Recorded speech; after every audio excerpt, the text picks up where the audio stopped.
Welcome, everybody. It is Saturday Night Alive for the Global Peace Tribe, and it is our big 18-month celebration. We have an amazing show already in our early Zoom room show for our Global Peace Tribe members.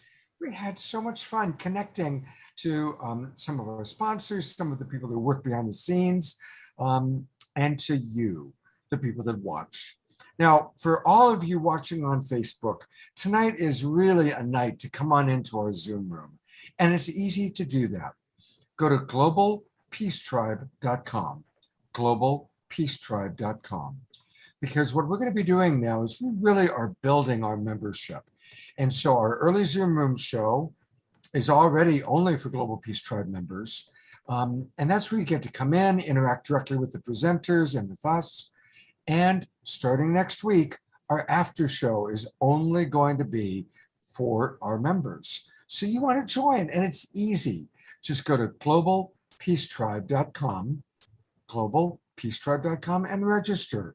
It takes like a minute. And that way, we're going to be able to have your email address. We're the only ones that are going to do anything with it. But we will let you know about some very special events, access to the replays of previous shows, and how to log on and get involved as we move forward. And we're moving forward in a really big way. It's a really exciting time. And tonight's show is going to be unique. We've got great live music, but we're also going to be hearing from a lot of our luminaries, people that have been on the show in the past, and a lot of our friends who are going to drop in. It's an online party. And to tell you more about it, my producing partner, Debra Giusti. Thank you, Scott, and welcome everyone to now what is our 78th show that we've produced every Saturday night since the lockdown. And this is the last show of season 6, An Incredible Mix. And we are going to be launching season 7 now, which is going to be a glimpse of heaven right tonight, as well as some special announcements about our new website and everything else that we have planned. And again, we thank you so much for your donations when you register. We do this by donation. And so your donations are really important for us to be able to create all the shows going forward and offer you new things like the website. So we're going to talk to you more about that. And yes, this is an online party tonight. It's going to be really creative. It's going to be fun. And we are celebrating. So Scott and I thought, what are we going to do to celebrate? Well, that is bringing in some of our favorite people and also sharing some of our favorite experiences of the last 18 months. And the show is also about celebrating deep gratitude, gratitude for what we've been able to produce and create during these very challenging times. And I call it savoring the sweet lemonade as we make lemons, as we make lemonade from all the lemons that we've been handed in these last 18 months. And I would say some of the lemonade is being able to gather like we've been able to do during this show and gather all of us together and work together in high-level collaboration and really identify all these souls that are awakening and still standing for what we're calling the Global Peace Tribe. It's all those beings that really want to create and live in a world of peace, harmony, and love, and really are standing for that strongly together. And we acknowledge that the pandemic has inspired a lot of people to come together at this time online and gather all over the world. So it's an amazing phenomenon that we are taking these blessings and utilizing it to create the Global Peace Tribe and really continuing to work on creating this new world. And so it's not all Scott and I that does this every week. We have an incredible team. We have incredible collaborators that we work with that bring on shows, all the presenters, our sponsors. And so we're going to honor all that tonight and have you listen to some of them who are going to share their heart and souls with you, and you'll get to meet them all. And so, but right now, we're also going to have some of our two favorite musicians with us tonight to give us live music. So I want to introduce them now.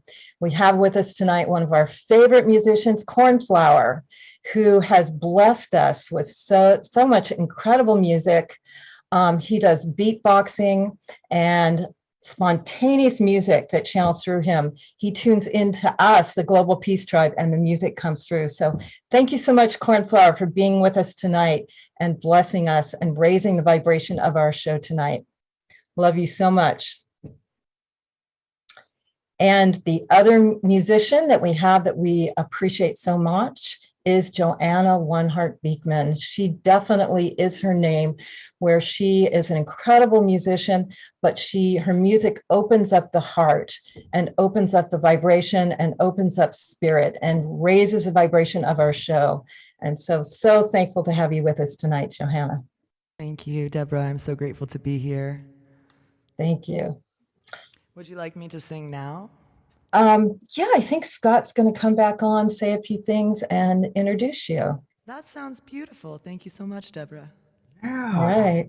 You know, we really are incredibly blessed. And I got to say, my favorite moments in Saturday Night Live are usually the musical moments, because music is the universal language. And so for tonight's show, we wanted to make sure that we had two of our favorite musicians. And they represent Saturday Night Live so beautifully because they sing from the heart. And they have the incredible chops, the incredible talent, but their music is spirited, spiritual, in a non-denominational way, and quite wonderful. So, Johanna, do you need another minute? I see you giving instructions. So, do you need more time? We just had the whole crew come back from dinner, and someone just needs to pass by. So I'm going to turn off my camera for a second, then I'm ready to sing. And you know what, while Johanna's doing that and we're getting ready, please let us know where you're from. It's really cool to see how our Global Peace Tribe members, and that's all of you, where you're all from. And so I know that we've got people already from Australia, British Columbia, East Coast, West Coast, South America. So let us know where you're from, because it's always a lot of fun. Michael Ney says, I'm from a planet called Australia. Nitya from Columbus, Ohio. Joella from Chester, Texas. Gail from Boston. And soon we're about to hear from Johanna, who's coming to us, where she's been at the Festival of Colors, this colorful festival. So that's pretty cool. And for Teresa Collins, probably right after Johanna would be good. Send me your window of time. And we were looking forward to having you and Wendy come on, and maybe having Wendy share a poem. Johanna, are you ready? Yeah, I am.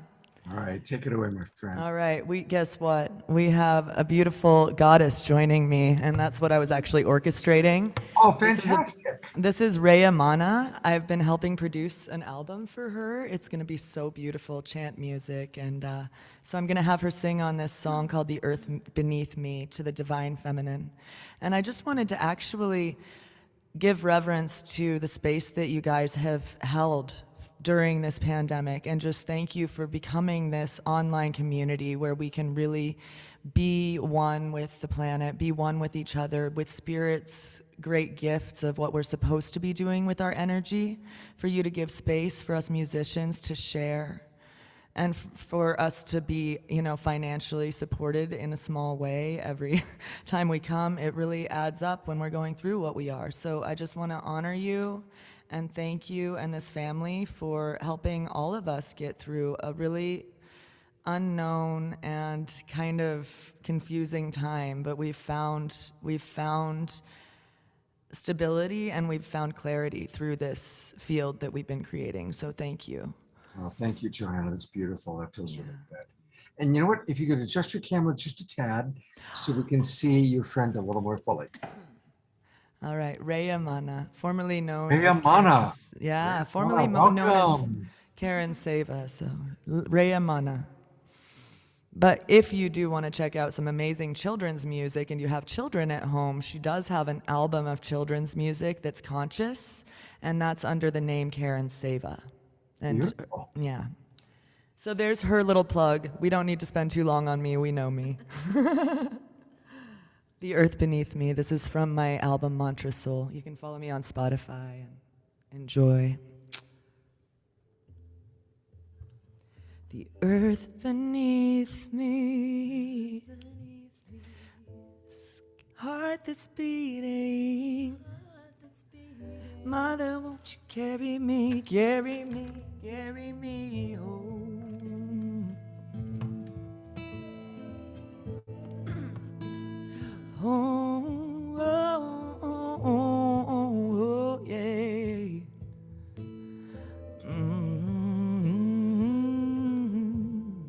The river is flowing, flowing and growing. The river is flowing home to the sea. Mother, carry me, your child I will always be. Mother, carry me home to the sea. The earth beneath me, the sky above, this heart that's beating. Mother, won't you carry me, carry me, carry me, the earth beneath me,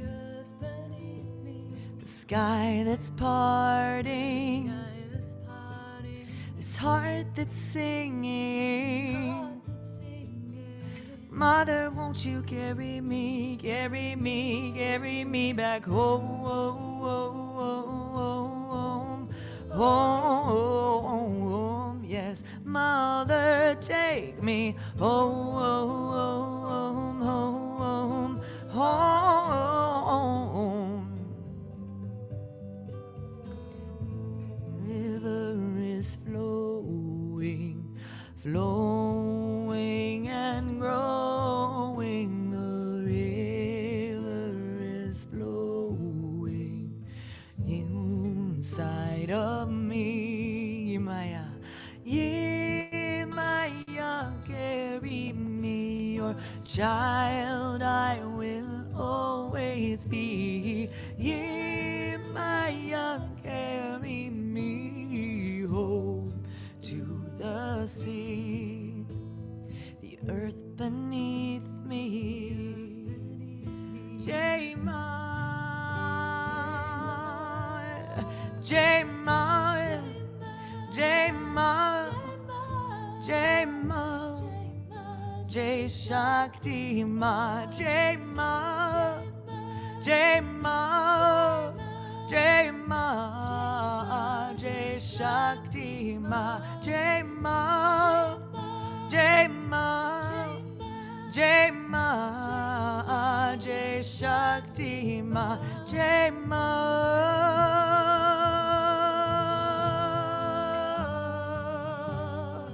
Mother, take me. Oh, yeah. Earth beneath me, the sky above, this heart that's beating. Mother, won't you carry me, carry me, carry me, the earth beneath me, the sky that's parting, this heart that's singing. Mother, won't you carry me, carry me, carry me back home, home, home, home, yes. Mother, take me home, home, home, home. Sing, sing, sing, J-Ma, J-Ma, J-Ma.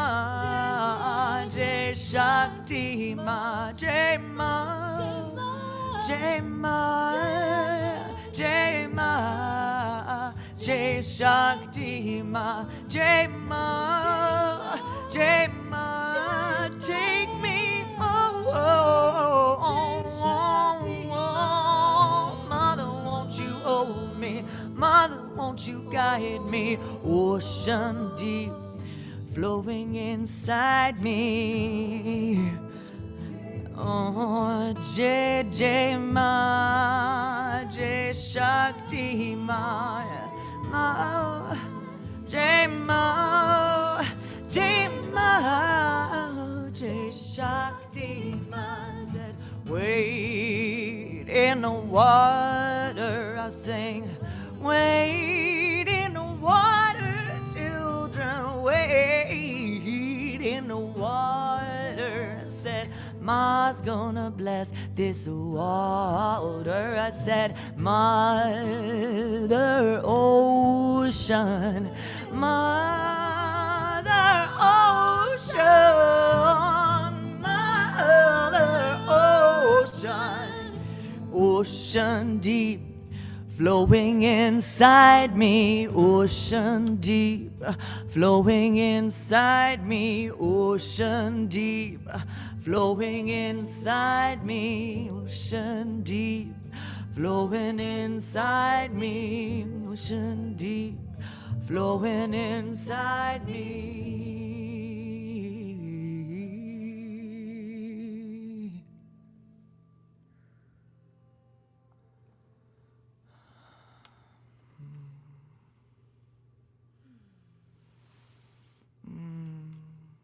Just beautiful, beautiful. And I have found actually both of your websites. Amazing.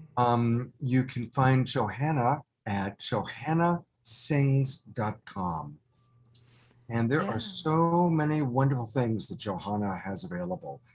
You know, where you sing right there, the mantra soul, I love that album. It's amazing what she created. Oh, that was Really? my pandemic baby. I was just on that tour. I was on tour with my friend Josh Jaffe, who's over here on the couch. We just had a festival today, so we're a little blown out from all the Shakti. You can hear in my voice. But yeah, that album, actually, Joss played on that song that we just sang. Josh Jaffe, you can check him out also on Spotify. But yeah, that was the pandemic baby. I was in LA when it all hit, and we were playing at Bhakti Yoga Shala one night, and we were the first band to cancel right before they had to close their doors.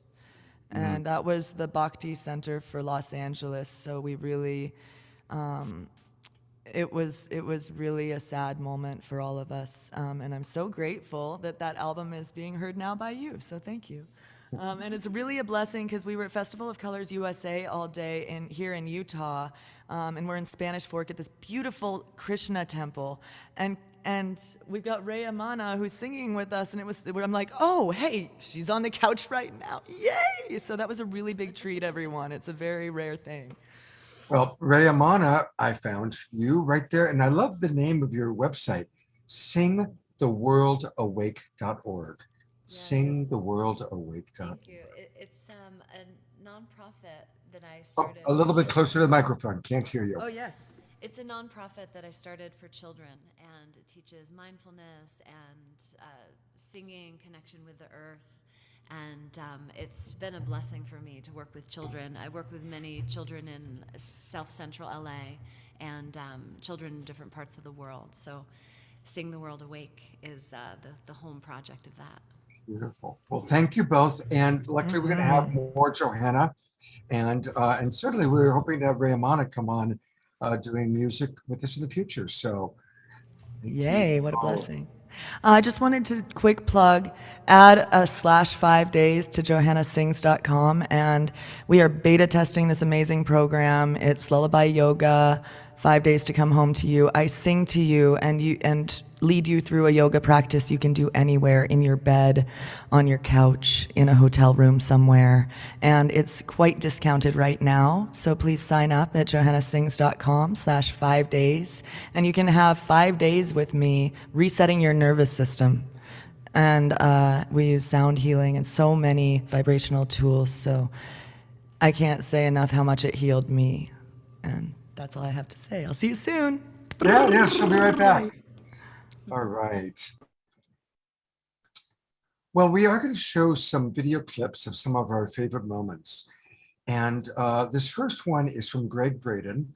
And I want to thank Teresa Collins. She has always brought Gregg on, and he does a great job. And I think this video, I want to show it first because what he speaks about is all about you and us. Take a look. The caterpillar that is to be. And let me make sure I've optimized sound. I have not. Here we go.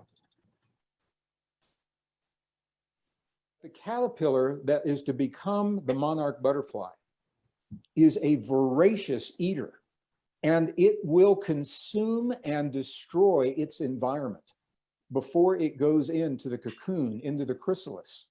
And if you believe that we follow the natural rhythms and patterns that nature is showing us, it's a beautiful analogy for what we have done here on planet Earth. We have consumed almost to the extent where we cannot consume much longer. But the caterpillar goes into this state where everything breaks down into chaos. If you were to look inside, it's mush. It is this thick, sticky, gooey mush that looks like total chaos from inside. But then this beautiful thing begins to happen. A few specialized cells begin to awaken before the others do. They begin to awaken and recognize that something new is possible. And they are, in fact, called in biology the imaginal cells. And it is those imaginal cells that inform all of the other cells in the sticky, gooey mush that something greater is possible. And they become the organizing principle that allows the other cells then to align following what the imaginal cells now have shared as possible. Everyone in our audience tonight, everyone tuning in, everyone on this panel, and many others that may not even know are the imaginal cells in our collective awakening.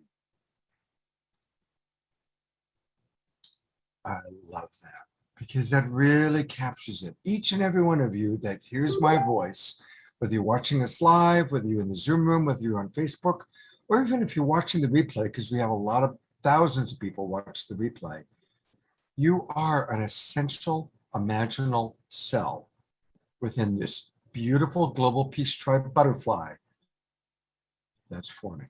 Thank you. Thank you for playing your role as beautifully as you do. One of the wonderful parts of Saturday Night Live is we have music, we have speakers like Gregg Braden, and we have magic. And I'm really grateful that two of our favorite magicians spontaneously decided to join us. And here he is, the wonderful and always creative, and you never quite know what's gonna happen. I see his hand. I think he's here. There, yes. Sean J. There he is. I'm here. Sean J. Surprise. I'm back. Welcome back, buddy.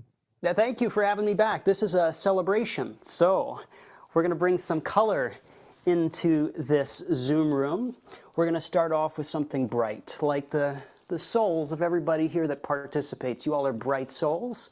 And deep down inside of that soul, it's almost like a seed. It's almost like an egg. And I'm going to take this egg. This is the Easter egg portion of this experience. I'm going to drop it right over here in this glass. I'm going to keep it in full view the entire time. Let's actually put it over here so you guys can keep track of it. You guys can watch it. You can either follow me or follow the egg. Now, if we go back far enough in time, back to the beginning, before things were invented like paper from trees, we have this piece of paper here. Now they say money doesn't grow on trees, but I'm about to change that whole theory right about now. If you watch the piece of paper, I'm just going to straighten it out here. Slowly but surely, if I fold it like this, it gets smaller and smaller and smaller. Here we go. Right there. And then you'll actually start to notice, if you use your imagination, that's where all good ideas are hidden inside of our imagination.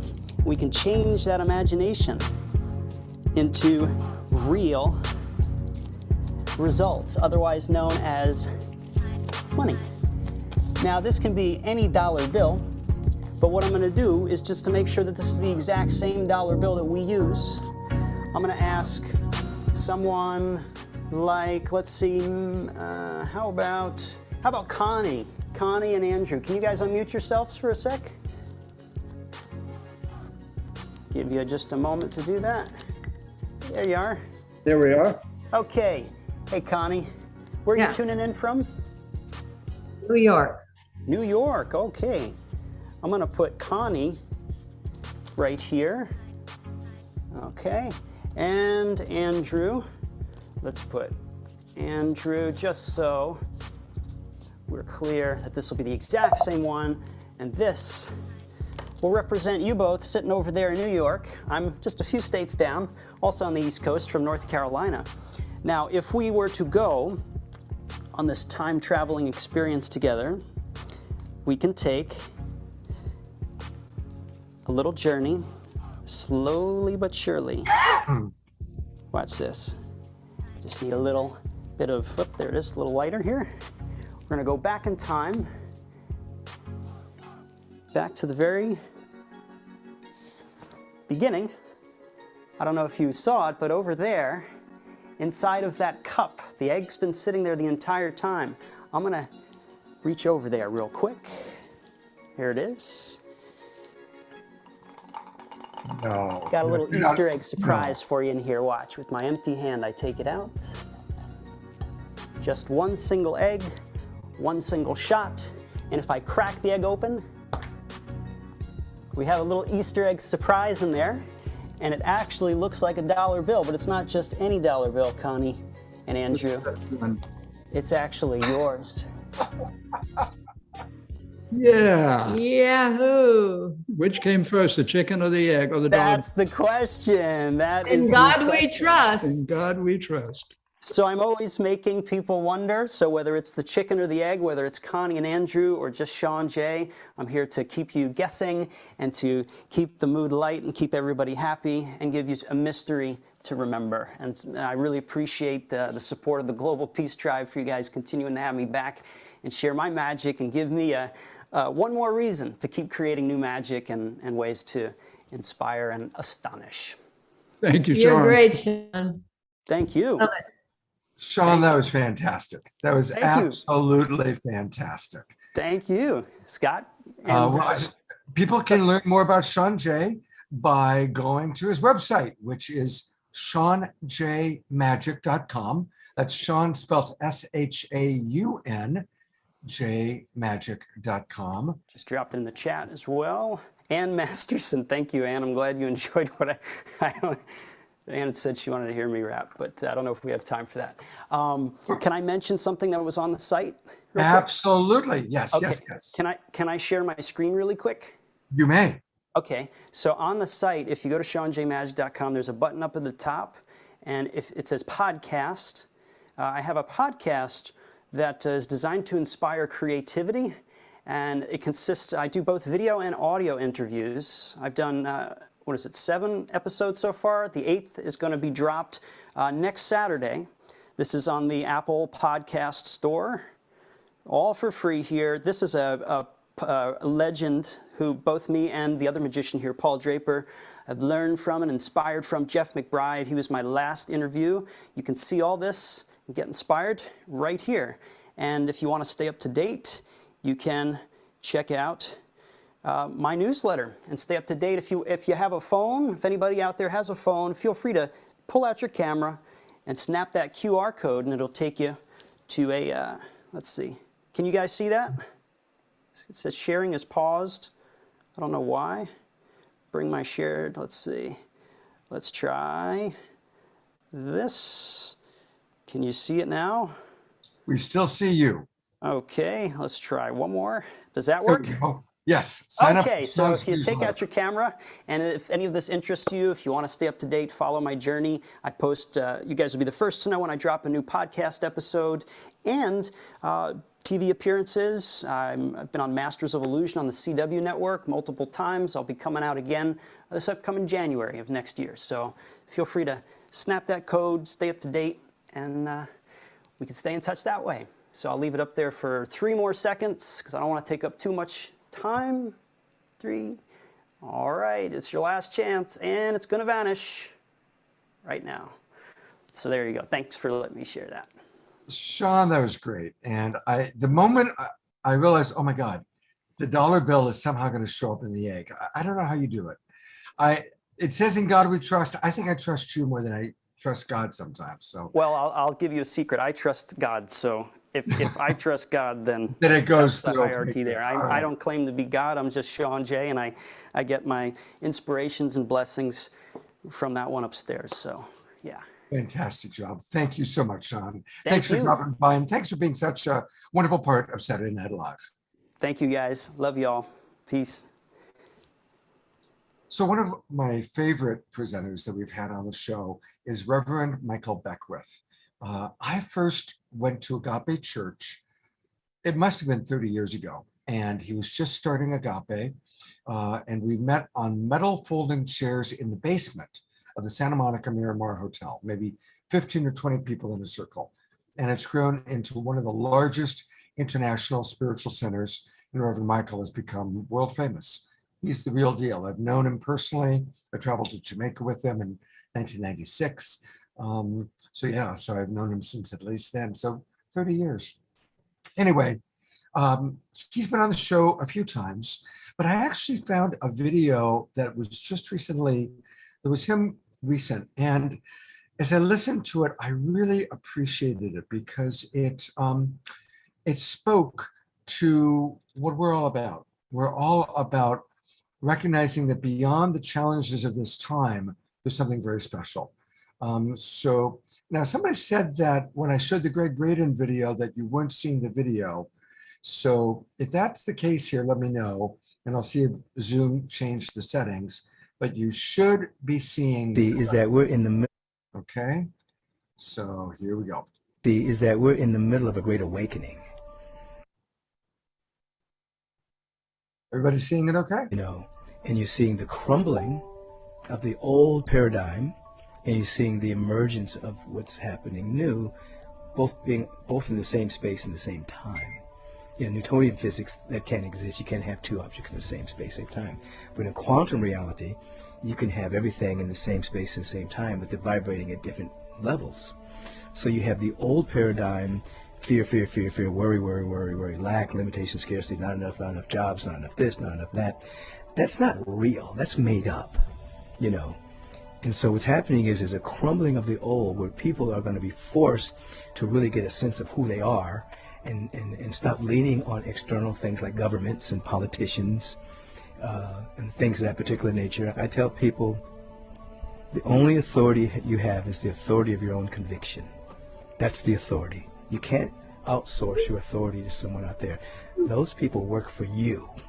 You don't work for them. They work for you. And so your attention has to be on what kind of life you want to live and how that can assist you to live that life. Now, if you don't have a vision, then they're going to tell you what your vision is. If you don't have your own possibility for your own life, then you're going to listen to these people, and they're going to run your life, you see. So the idea is that we're in a great awakening. Everything is shifting. The world of phenomena is moving really fast, and there's an emergence taking place. There's people becoming more sovereign, people taking their authority back, people that are saying hell no. I mean, it's very similar to the vibration of during the Vietnam War when people woke up and said, whoa, wait a minute, we're going to go kill these people we don't know? Why? Why are we doing this? And nobody could give an answer. You know what I mean? So it's a stream of consciousness that's happening. And again, you don't see it because it's not on the news. But there's many people that are coming to an understanding that their own authority is here. It's their connection to the universe, not connection to a party, Republican, Democrat, Independent. You know, it's connected to something else. And I think that's a precursor to something breaking down, to something else emerging. We have our inner authority connected to the presence. You know, we begin to have a vision of the kind of world we want to live in. We start to walk in that direction. Again, the reporters are reporting from the old paradigm. We're seeking to report for from something new that's emerging. That means you have to see the invisible in order to do the impossible. The highest frequency always wins. That's a law. The highest frequency is more powerful than the lower frequency. A thought that emerges from a field of fear, worry, control, domination, manipulation has less power than a thought that's emerging from a field of love.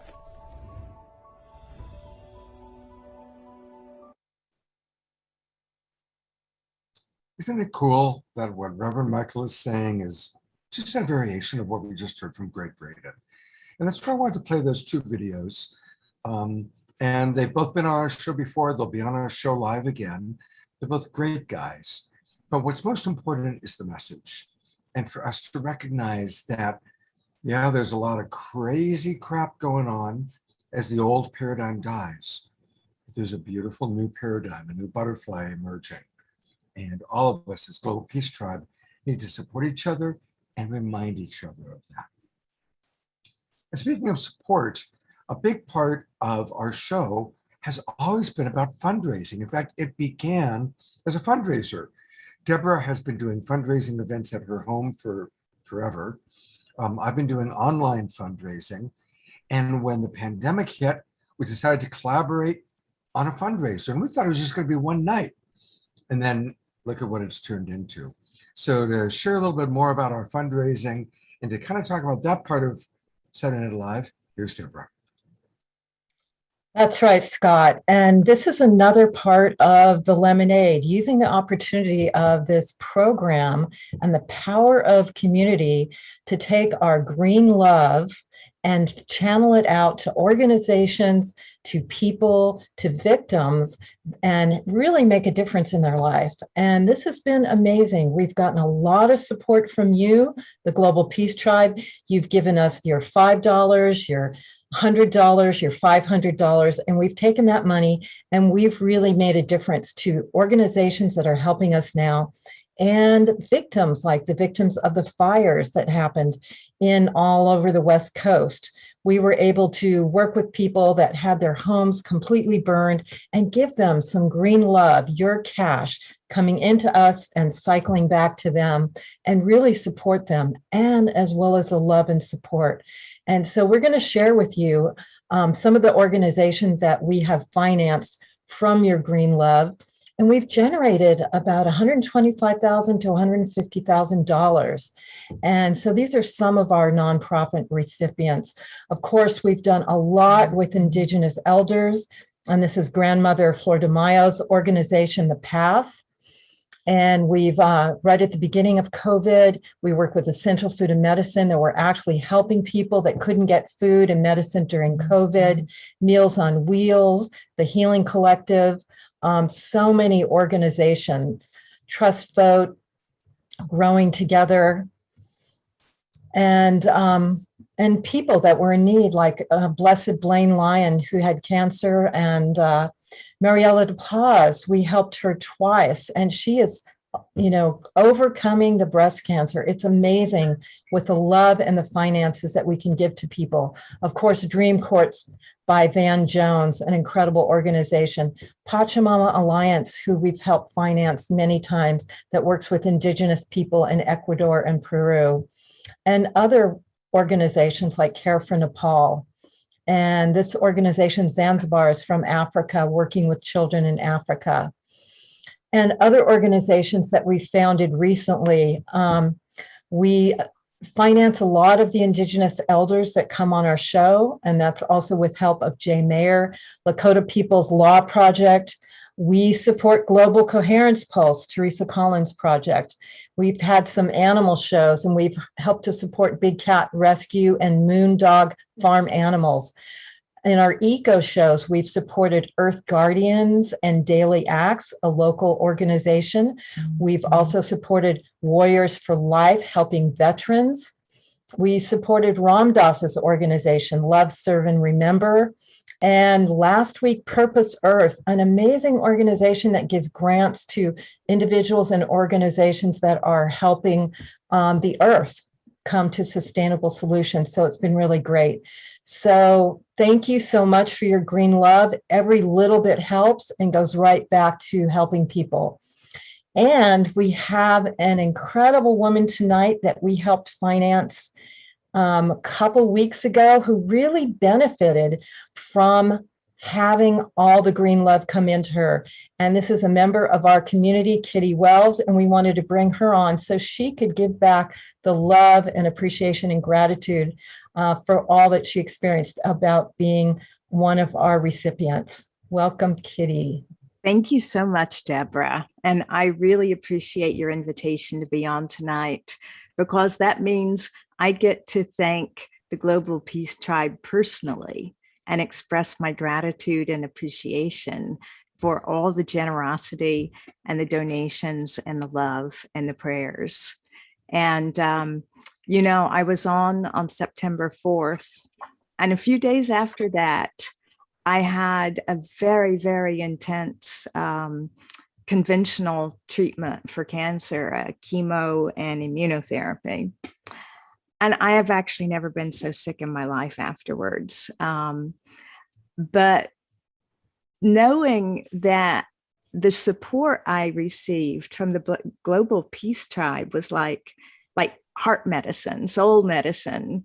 And even while I was just terribly, horribly sick, it just gave me a golden glow of appreciation and gratitude, knowing they were just such the kindness of strangers, or really in the Peace Tribe, it's just friends we haven't met yet, and how much that meant to me.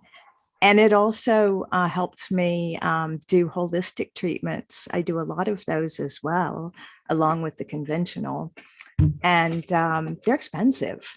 And so the green gifts is so meaningful. And what beautiful soul medicine it is.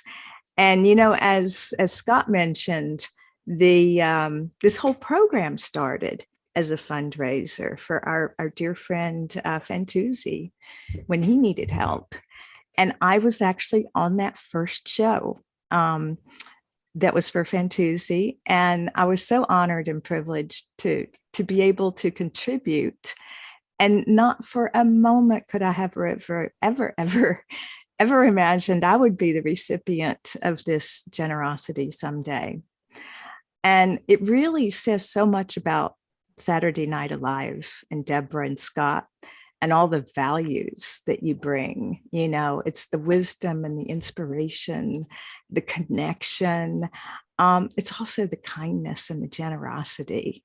And it's your kindness and your generosity that brings this program together week after week. And it's got staying power because its foundation is so strong and so real and so authentic.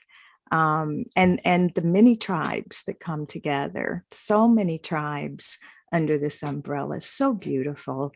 I just appreciate this community so much. And, you know, I know all the recipients feel the same way I do. Just what beautiful, beautiful kindness it is. So thank you so much. I just love you all, and all my friends I haven't met yet, all my tribe. Love you. Thank you. Thank you so much. Yeah. Thank you. Thank you. Yeah. Thank you. You know, it's perfect timing because we wanted to introduce Ken Kaufman. Ken was, of course, very involved with us when this first started. He really was our partner. And Kenny is dropped in to join us. And actually, Kenny helped find a lot of the fundraising nonprofits that we supported. Hey, Kenny, welcome. Hi, everybody. Thank you, Scott and Debra. I just love, you know, creating that green love that Debra's idea was fantastic. You know, I'm sure it's helped so many people, and over the year, you know, year and a half it's been. And I think it was about a year and a half ago, Debra was calling me up and going, you know, check out our show. You know, I think that was the week that Fantuzzi was on, and I just happened to be in the sauna, taking a sauna when, you know, they noticed I was on in the background, like a lot of you, 245 people or so. And I didn't know they were going to like put the camera on me. And I'm like, but I'm in the sauna. So I had to, you know, quickly put a little towel on and go, okay, well, here I go. I'm plugging, you know, yes, I'm going to join your your clan of people here, which was great. That was exactly about 18 months ago to the day, pretty much. I have the expo, a New Living Expo, that keeps on postponing one after the other until we can actually have a live show where everybody can come together and maybe we can give hugs and stuff like that, which we miss so much. It was going to happen in April of 2020. Then, the fourth generation is now May 6th through the 8th coming up in San Mateo. Let's keep our fingers crossed that we can do that. In the meantime, since we were going to have something in October 9th and 10th that weekend, we decided to go a little virtual that weekend. So I'll put in the chat in a little bit a link to get some free tickets for that. It's October 9th and 10th that weekend. Just a few speakers speaking each day. People like John Gray, Kimberly Meredith, Lisa Barnett, Renee and Anthony, Laura Eisenhower. Some interesting people, and join the discussion if you want. And my prayers go out to you, Kitty, too, for your healing process that you're doing. Really, you've been a very strong advocate of the Expo over the at least 10 years. So really appreciate your work, and we're praying for you too here. Thank you. It's a Expo great Land. show, Ken. Great. You've done amazing work. So that's it for me. Thanks, Scott and Deborah. All right, thank you so much, Ken. Thank you very, very much. And let's all continue to support the New Living Expo. Before the pandemic, that's where we all met. Every year we would meet at the New Living Expo, or also the Conscious Life Expo, where Diana Maxwell, one of our key collaborators, also is involved in. So we look forward to when they're happening live again. But until they're happening live, let's support the online versions. And again, Kenny's online version is coming up October 9th and 10th, I believe it is, October 9th and 10th. So let's support that. Speaking of support, we get to bring on both Teresa Collins and Wendy Grace. And to introduce them, here's Debra. Thank you, Scott. Yes, I would like to introduce Wendy, who's been on to share beautiful poetry, but behind the scenes, she is a deep supporter of the evolution of all that's going on now. And actually, she made it possible for us to do the phase 1 launch of our website, which we are going to share with you tonight, which is amazing. But the two of them, Teresa and Wendy, incredible sisters, incredible blessed goddesses for the planet now. And we just want to bring Wendy on and share so much love. I know they're both in North Carolina, I think, on a spiritual retreat, which is wonderful. So thank you, Wendy, for coming on to join with us and just share from your heart of whatever you'd like to share. It's just so wonderful to feel the current and the sharing of everyone that you've woven together here. It's been such a light in this journey through such a dark time. It's just wonderful to be part of it and to be able to help a bit. It's my honor and share a poem every so often. Mm-hmm. And again, thank you for doing such wonderful service. Thank you, Wendy. You guys actually have quite a lineage, because when you were doing the online or the in-person festivals, Debra, Yes. you guys have been connected for years and years. I love that. The Harmony Festival, and when we used to be able to meet in person. And I just think there's something really profound about how this lineage of bringing community together, that we've all stayed committed to it happening as we've been transitioning into whatever comes. We're all so committed to the tribe coming together and empowering each other. And I know Wendy's been a big supporter of that happening in whatever ways that it shows up to happen. Wendy was definitely there and supported Harmony Festival, which was the first transformational festival that started in 1978, went to 2011, grew to 30,000 people. And she was there as a backbone as well to support. And now I sort of call Saturday Night Alive Harmony Festival 2.0, because it's taking our medicine, but sharing it all over the world now, which is what's needed, is this medicine to go everywhere and for us to connect globally. And that's the Global Peace Tribe. So definitely. Wonderful. Again, for those people who didn't see the early Zoom Room show when we had Teresa on, Teresa is one of our wonderful partners. Every 3 months, she does a show for Saturday Night Live. And her work with Global Coherence Pulse is a very important part of this emerging. And so, Teresa, for anybody who didn't join the early Zoom Room show, tell us a little bit about Global Coherence Pulse and how people can get involved.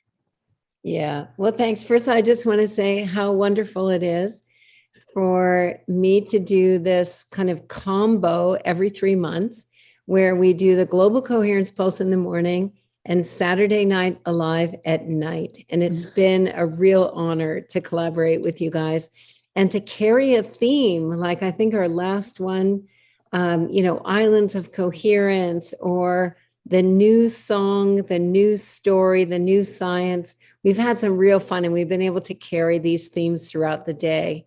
And if you want to join the Global Coherence Pulse, every month, the third Saturday of every month, we have an event where we bring together different partner organizations like Saturday Night Alive and Unity Earth and Heart Math and others. And we learn more about the power of our personal and collective coherence. And then we move into the practice of it. And hopefully that every month as we gather together, we're sending more love and more coherence, more care, more compassion, more forgiveness out into the world, because that's what we need most. And then we also created a social network for people who are choosing love over fear in the face of whatever we're facing, so that we have a place to come together and really begin to share the work that we're doing, be able to collaborate at the next level.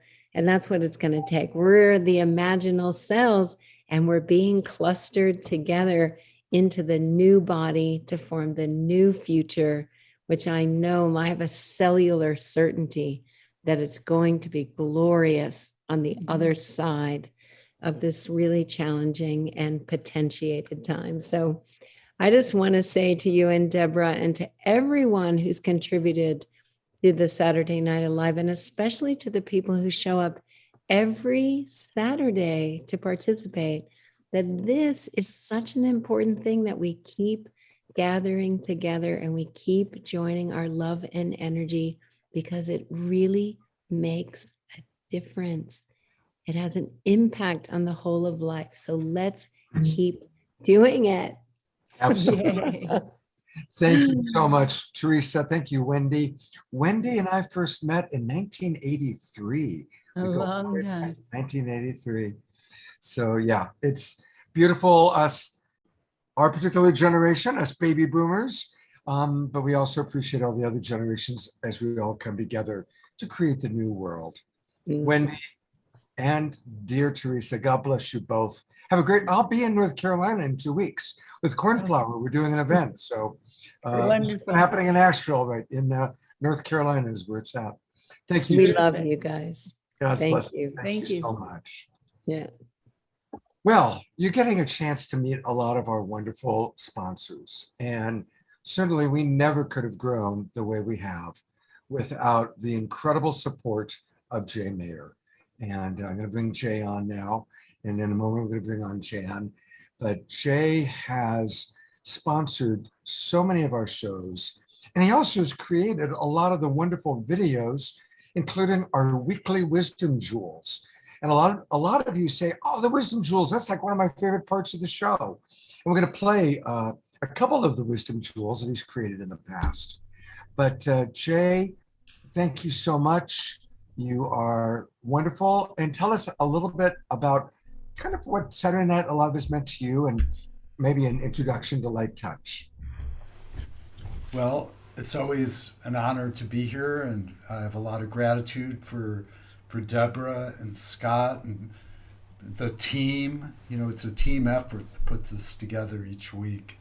And, you know, to serve in any capacity, you know, in these times, you know, to put a positive message out to the world, because the world, it needs it. And, you know, right in the heart of the darkest time, that's when, you know, Light Touch came forth, and that's when, this show is out there reaching people worldwide, and it really can just keep growing exponentially. That's the, any business after the first year, it usually takes a year to get your feet on the ground and get going. So there's going to be a lot of breakthroughs happening, and I think this next second year is going to be like just totally awesome. And the Global Peace Tribe, it's just great to be a part of something that has such potential. When we all focus together, hundreds and thousands of people at the same time, for good intentions for the earth and for this new millennium, it's, we don't know how powerful that is. That could be the 100th monkey that could actually kick into the new generation, the new gear. So I believe we're already in the Aquarian age, but there's this overlapping, so the golden age of peace has already begun, and shows like this is, that's part of it. So it's really is an honor to be of service, and all I'm doing is contributing whatever gifts I have, to the bigger picture, and it's great to be here. Well, I'm going to play your wisdom jewels, one of the wisdom jewels you've created for us. And one of the things that's been beautiful about Jay is that he has sponsored 6 shows that are featuring Indigenous wisdom and Indigenous elders.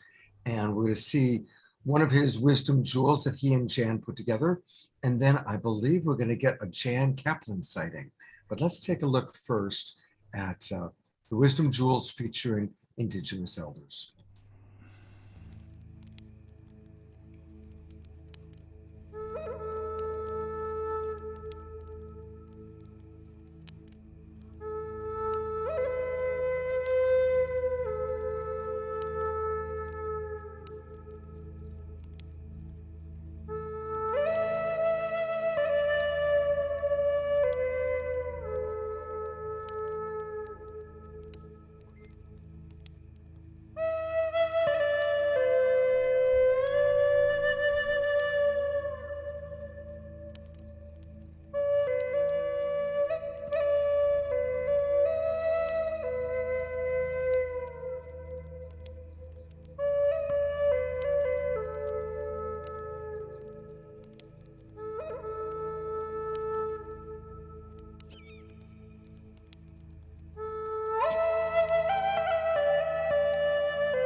Yes, thank you so much, Jay, for that. And I want to acknowledge, just like Scott and I work together, feminine and masculine, to create what we do, there's also a partnership with Jan, who came in and started working with us and have been working with us throughout this whole year and a half.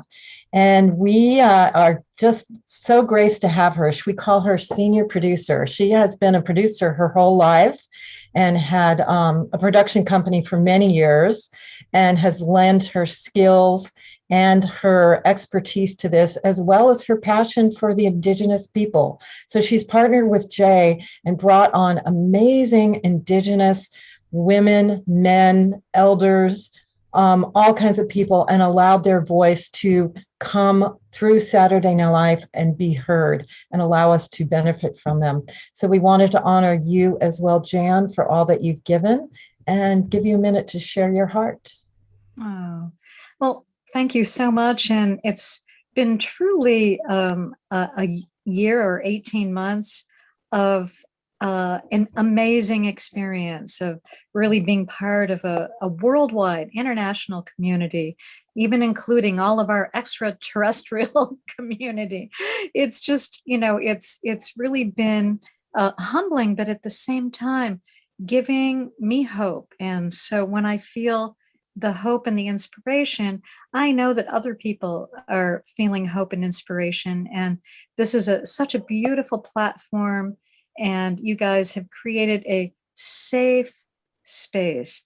And I think all of us who are sincere, lovers of life and of spirit and community, and we just feel that we are meeting. I loved it when Kitty said friends that we haven't met before. So anyways, deep gratitude for all the people who come here every week, and deep gratitude for all the people who will be seeing this maybe for the first time, and maybe having an epiphany of inspiration and being able to see a better and newer future down the road, as opposed to feeling bad or sorry for themselves. Anyway, I just love you guys and love what you're doing, and love seeing everybody here.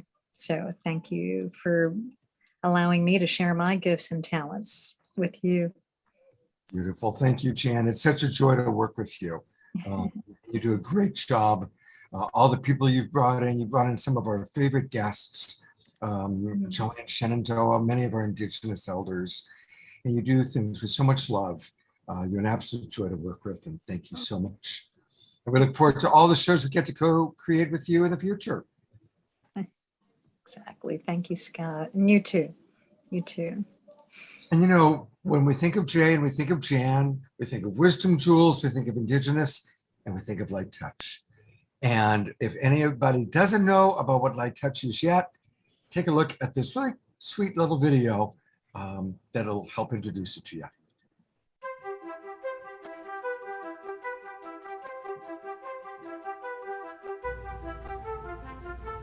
Blessings to all Light Touch partners.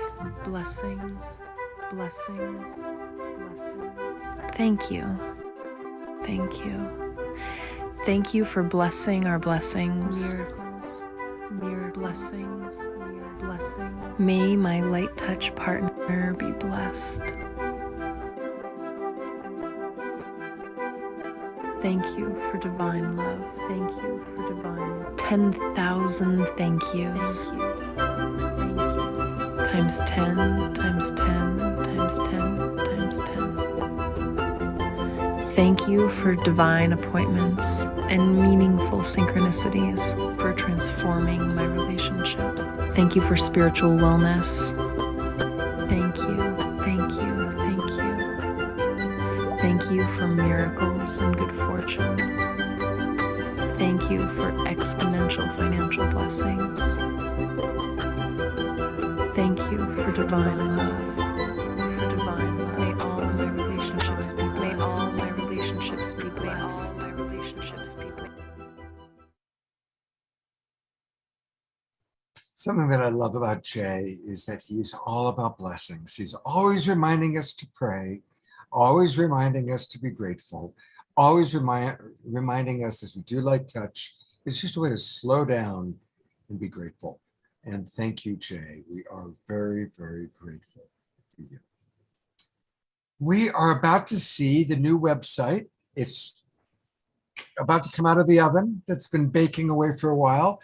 But before we do that, we can't wait any longer. We want to hear from Cornflower. So our beloved Cornflower he's back home. He's back where he grew up. And so I'm imagining he's always inspired, but Brother Cornflower, I'm imagining you're feeling even extra inspired today. I'm feeling very, very inspired to be here for a couple of reasons. I just figured out I could throw my kaleidoscope video into Zoom. It's very cool. I love So it. I'm pretty stoked about that. Yeah. Even though I don't have a green screen, so it's not the clearest, but I'm pretty happy about the visuals. It's working. It's working, pal. But I am back at the home that my parents moved into 2 weeks before I was born, 44 years and a month and a half ago, I think, at this point. And so I'm so grateful to be here with my mother, and just had a beautiful reunion with my brother and sister, all of whom I hadn't seen in 2 years since the pandemic started. And so, yeah, I just wanted to show this cool photo of me as a child. I love it.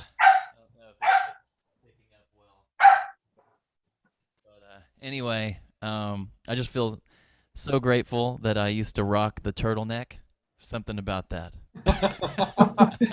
If only that little guy knew what he was going to become, huh? He had no clue, none whatsoever. I definitely felt like I always wanted to be a superhero. I wore underoos and tried to climb walls like Spider-Man and did all that stuff. And I have a very loving family, and one of the things that was very shocking and abrupt for me when I started going out into the world was realizing that that was somewhat of an anomaly. How blessed I have had my life to be, you know, and how the privileges I've had, and that's a whole other conversation. But especially now, with everything that's going on in the world, one of the greatest gifts I feel I have to bring is to remind people that we have so much more in common, and to find the loving path and find the way that we can see each other as children again in the sandbox, playing together, you know, working out who has what toy. And you know, it's gotten so complex, and so I feel like we have to simplify and return to love and find the loving, innocent ways that we used to play together when we were kids.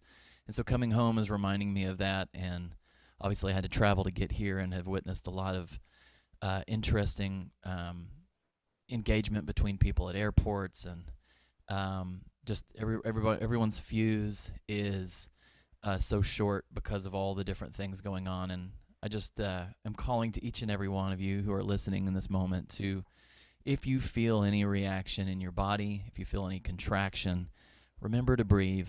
Remember to feel your feet and your hands and the beautiful, sacred, miraculous blood pumping through your body. Come back to yourself and ask yourself if how you're going to react would be some way that you would want to receive from someone else.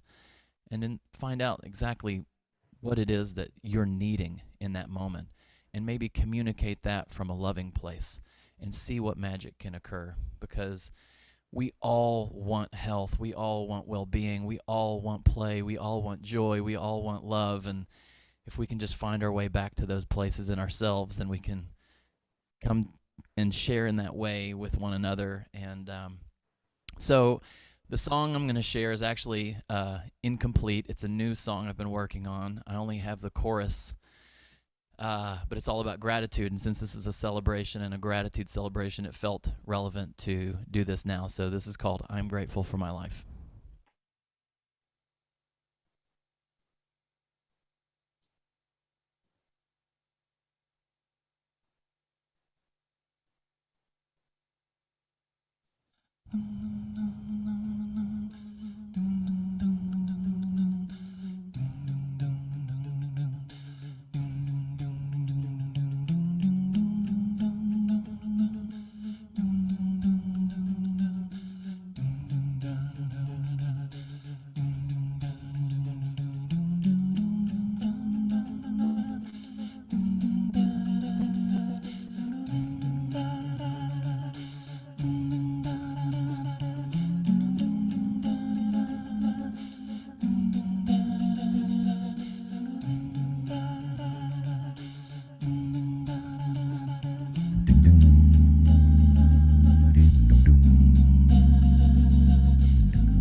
grateful for my life.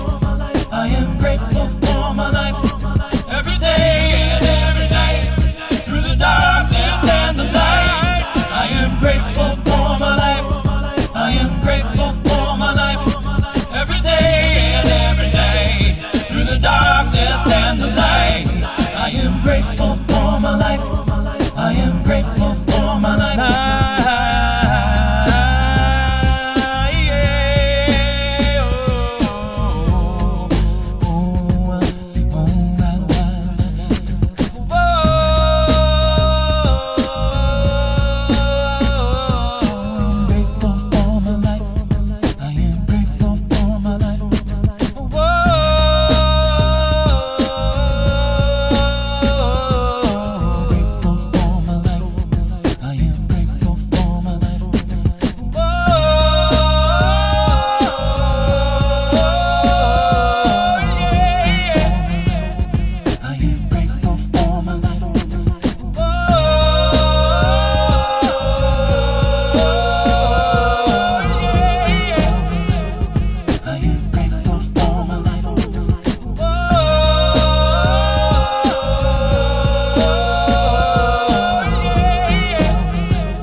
Every day and every night, through the darkness and the light, I am grateful for my life. I am grateful for my life. Every day and every night, through the darkness and the light, I am grateful for my life. All right, let's do it again. Here we go.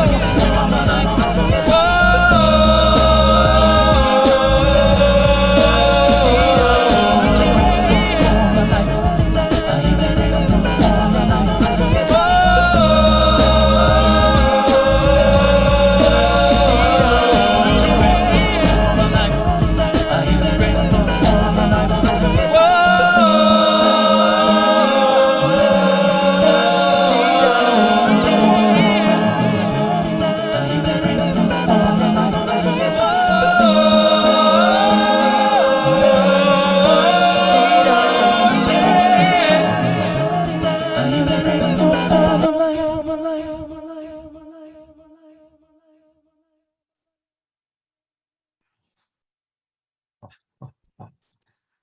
Oh, Brother Cornflower.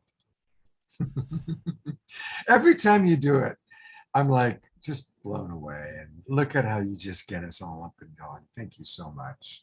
You are so welcome. And this was the moment that I had to bring this song out, even though it's not totally finished. It felt like this was the moment. So thank you for giving me this platform to share. And what a beautiful group of people. You can feel it. Even separated through computers, and we're all connected in this moment with this intention. And thank you, Scott and Debra and your whole team and everybody who supports this. As Teresa was saying earlier, regular touch-ins with our global peace tribe is so important right now. So thank you. Thank you, Brother Cornflower. And just want to remind people two things. Cornflower is going to be back. He's going to do our closing number for the main show. And all things Cornflower live at cornflowermusic.com. And you know what? Let's support our musicians. It's a rough time. You know, a lot of the gigs and festivals have been canceled. So there are some upcoming events, including Cornflower and I are going to be together in Asheville, North Carolina, 2 weeks from tomorrow. So that's going to be pretty cool. So if you are anywhere near Asheville, come spend a day with us. I'm going to be teaching during the day, and Cornflower is going to be playing that evening. It's going to be pretty special. But at the very least, everybody, put in your name and get on his email list. It's easy. And you want to know what's going on with this guy. So let's all sign up and make sure that we are finding out what Cornflower has. And he's going to send you a free song, as well as mystical musings. So definitely register. And Cornflower, I love you, and we'll see you in about 1 hour. Awesome. And just one more thing real quick. You know, you can sign up for my monthly music subscription service. It's only $3.33 a month, and you get literally 70 hours of not only studio recordings, but tons of live recordings from my career over the past 15 years. And that is immediately downloadable and accessible through streaming on the app once you pay your first monthly subscription. And then every month after that, you get a live recording that comes out. So yes, please, everybody, do subscribe. You know, this guy is, first of all, it's amazing music, and we want to support Brother Cornflower because he rocks. Thank we you so love you much. so much, Cornflower. Love you guys too. All right, we'll see you in 1 hour. Oh boy. Well, I'm bringing Debra on because now is the time that we've been pretty excited about. And Debra, you want to tell people a little bit about what we're going to show in a moment? Sure, because you have been there every week with us and have given us support. Scott and I are going to the next level with our team and everyone else. And we need a website. We've needed a website for a while. And so we brought in a team, and we got a generous donation from Wendy, who you saw earlier. And it allows us to create this phase 1 of the website. And I want to thank Shreya Dharma, who was part of our team. Tammy, who you saw in the pre-show, was part of our team. Lindsay and Jessica. And we've all been working really hard to launch this. And it's a really beautiful phase 1 of the website. So we're going to have our season 7 on there. We'll talk about that a little bit more. But Scott's going to show you now a bit of our new website, globalpeacetribe.com. Here it is. And what's nice about the website is that it's going to give you a chance to get all the access to all of our shows, the Straight Talk Show, Sacred Sunday. There's a lot happening. It's going to be a very elaborate website, and we really are wanting you to join our tribe. We learned by doing this show for 18 months now that there's a whole tribe of people out there who are wanting what we have to offer. And what's great is if you join tonight, you're going to receive a free gift. We do special events now, not just Saturday Night Live, not just Straight Talk and Secret Sunday, but special events. And our most recent one was wonderful. We had Swami Beyondananda and Larissa Stowe, a comedy and music night, and it was fantastic. And most people paid between $22 and $33 to participate. It was a 2-hour show. But if you join our community tonight, boom, you're going to get a free gift. We're going to give you private access to the video recording of that really, really fun show. So everybody, you want to go in and give us your email and get the free gift. And really, please join us now for season 7 of Saturday Night Alive. We're calling it season 7, A Glimpse of Heaven. And that really is what it is. Look at all these amazing beings that are on our show. Every single one of those people you're looking at has been on Saturday Night Alive, most of them multiple times. And these are the way showers. These are our global leaders. These are the people that are shining the light onto our world. And we're so grateful that they've become our friends and that all of you watching have become our friends. And so whether you're watching us on Facebook or one of the YouTube channels, or whether you are live in our Zoom room, please, now is the time to register for season 7, A Glimpse of Heaven, because we are all about providing inspiration and reminding all of you that as hard as it is out there, we are creating together something wonderful. And just scrolling down, continuing to look at the website, you're going to be able to access my Straight Talk show that I do with my partner Trish every Friday night. And that's where we tackle really dynamic topics. We go deeper into some of the topics that we can't go, because here on Saturday Night Live, it's an inspirational variety show. Even Deepak Chopra only gets 10 minutes. But in Straight Talk, we'll choose 1 or 2 people and go deep into an important topic. Or my Sacred Sunday show, which again is a chance for me to bring you closer to the people that you've met on Saturday Night Alive. So you're gonna be able to access our shows that way. You're gonna be able to learn all about our workshops and our supporters party. And our next supporters party is coming up on September 30th. We'll talk a little bit more about that. So again, now is the time to register. Plus, we're gonna have recordings of key previous shows accessed by our members. So these are just some of the things that you see just from the very first front page. And there's a whole lot more. So Debra, anything you want to add? Yeah, so what this is phase 1. So this is what we've completed now. And we have phase 3, phase 2, 3, and 4.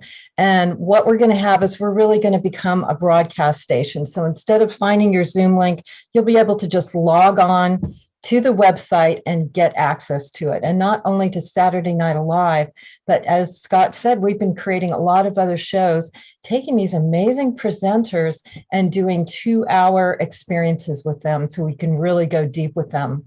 Also, you're going to be able to access those easily, because up to now we've only had it on email.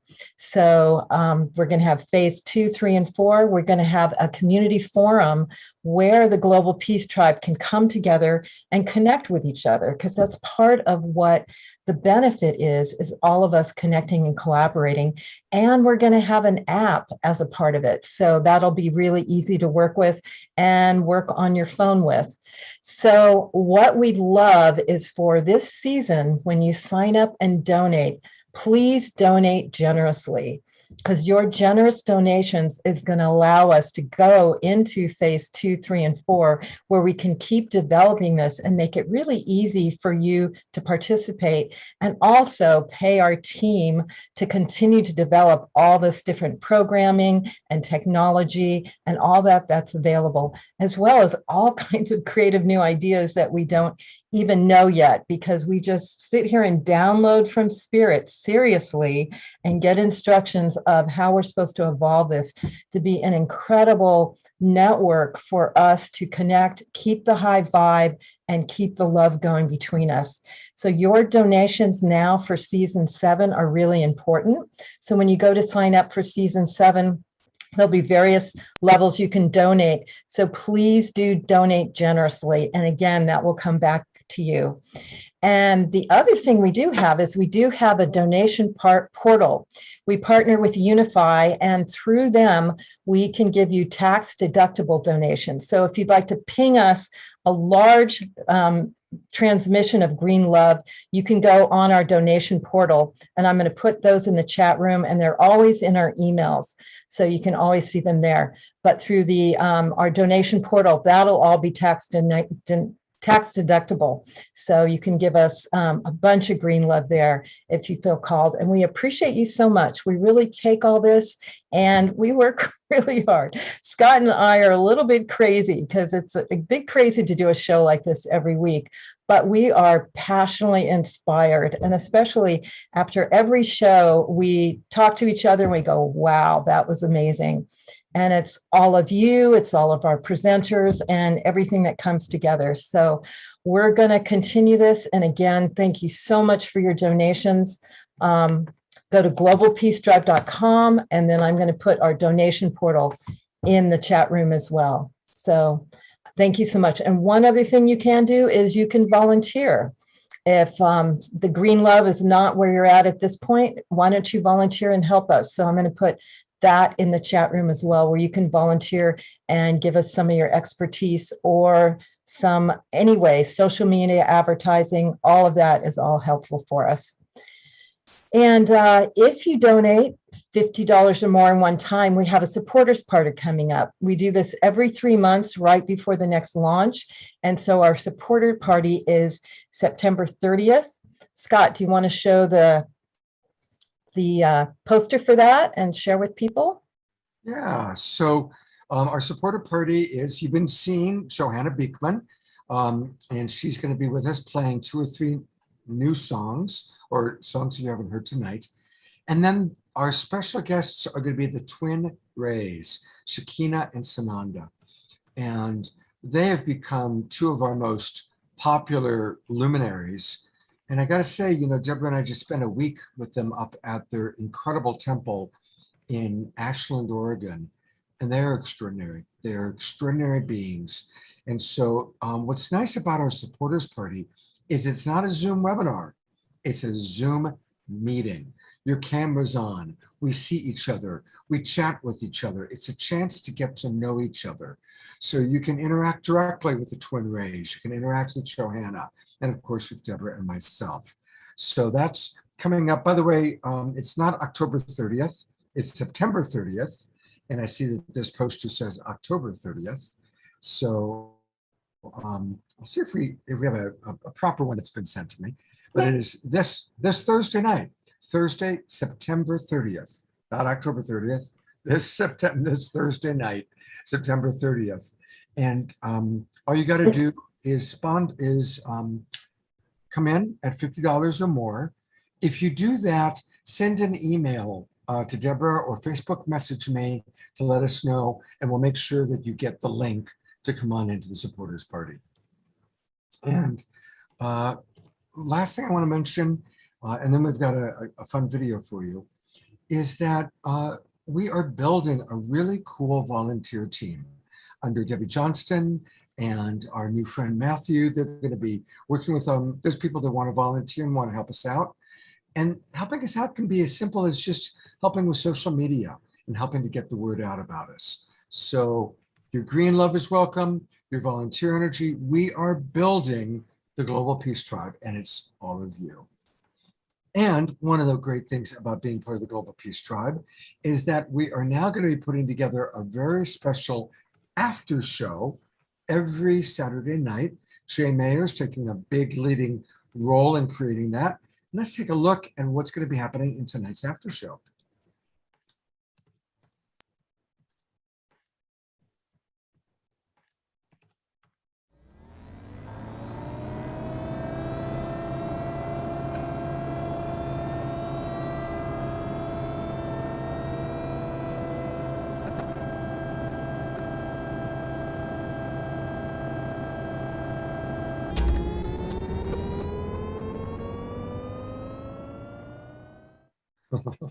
Well, thank you, Jay, for putting that video. Thank you to Light Touch for sponsoring tonight's after show.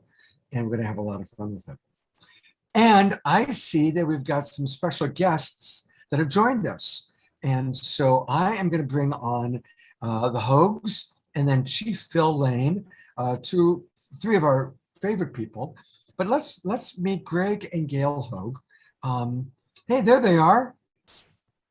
And many of you have seen this wonderful device that I like to wear, and this was something from Gail and Gregory. They create these beautiful pendants. They're quite magical. And welcome, Gail. Welcome, Greg. You are both beloved members of our Peace Tribe, and I'm so glad you could join us. Thank you. Thank you, Scott. It's so nice to be back with everyone again. We've been super busy with something that you and Debra joined in on the Divine Paradigm Symposium. And what we were really putting together, and it's just launched this past week, it's going on for another 2 weeks, is conversations that really go deep with people who are major thought leaders, who tell the story of what they've gone through in this past year and a half, the depth of what they've experienced, the crises, the opportunities, the deep learnings that have come forth. And this has just been absolutely an amazing experience to have so many people collaborate for the purpose of sharing stories that give people hope, give people inspiration, and the teaching moments, so that they can indeed learn from what we've all gone through. It's been so heartful and really such an enjoyable experience, but oh, so many, what you guys do every week, it's amazing. Because we've had a small taste of that over the last couple of months. And, you know, to share that love, it's such a gift. And you and Debra do it so well. And I really always am so drawn to both of you when I'm in your presence. Thank you. Thank you. Well, please, how can people access those wonderful videos you've created? What's the best way for them to access it? Well, the best thing to do is to go to this website. It's I Connect to All. And so that's I Connect the number 2 all all.com/summit SUMMIT. It's all free. And in fact, there'll be replays over the weekend. Greg and I today did about an hour and a half sacred geometry class. That's wonderful. So lots of really great material, great conversations. We'd love you to join us. I might have that.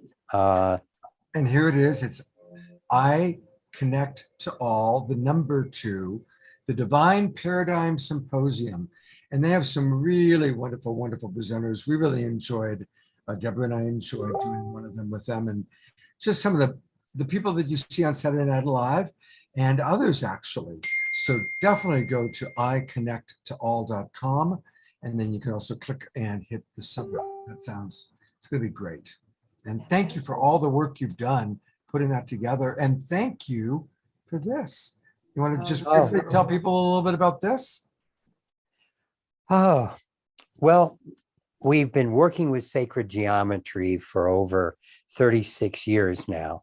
And we've distilled a lot of our understanding into probably there's over 35 antenna systems inside this, ways we found to take 3-dimensional geometry and move it into a 2-dimensional antenna system that allows people to resonate with the aspects of creation that are all around us by drawing upon the antenna systems found in sacred geometry. So much of the world is in a chaotic state today. And when we can draw into our presence that vibrational energy of the way the sun, the moon, the earth all work together in certain proportions, it just puts us into that space where it's like being next to a stream rather than a cell tower. Well, I love wearing it and tuning into your stream. And again, thank you both for being such long-term, decades-long members of our Global Peace Tribe, playing your role in raising the consciousness on the planet. Thank you so much. Oh, Thank you. Thank you, Scott and Debra both. Well, I get to introduce Chief Phil Lane Jr. next. And he's somebody I met through Saturday Night Live. I didn't know him before. He's a longtime friend, working with a lot of the other collaborators, and getting to know him, it's been wonderful. He's a brilliant visionary. He's tireless in his devotion to bringing our world together. And I've also watched him dance, and the man can dance. So with no further ado, hey, welcome, Brother Chief Phil. Good evening there, Brother Scott and Sister Debra, and the Global Peace Tribe. Thank you so much for all that you're doing to uplift us further into the unfolding understanding that we're multidimensional, universal human beings. And as we purify our heart and mind, we're awakening to the reality that each of us is a sovereignty, ancient, imperishable, and everlasting. And that's what was spurred in my heart, you might say my download, as I sat here and just felt the love and compassion as our human family arises as prophesied. Through all our indigenous prophecies across the Americas and around Mother Earth, we are entering our spiritual maturity.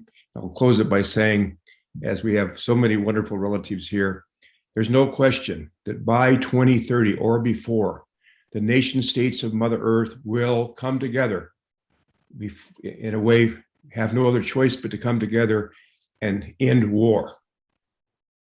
That'll be the beginning of peace on earth. And I think whatever we need to put our hearts and minds together, truly, and whatever differences in the past, and to set those aside, get a hold of those spiritual foundations we have, move the positive alternative wish to create without giving our energy away from the negative, as we are doing right here. So really great, wonderful to be here.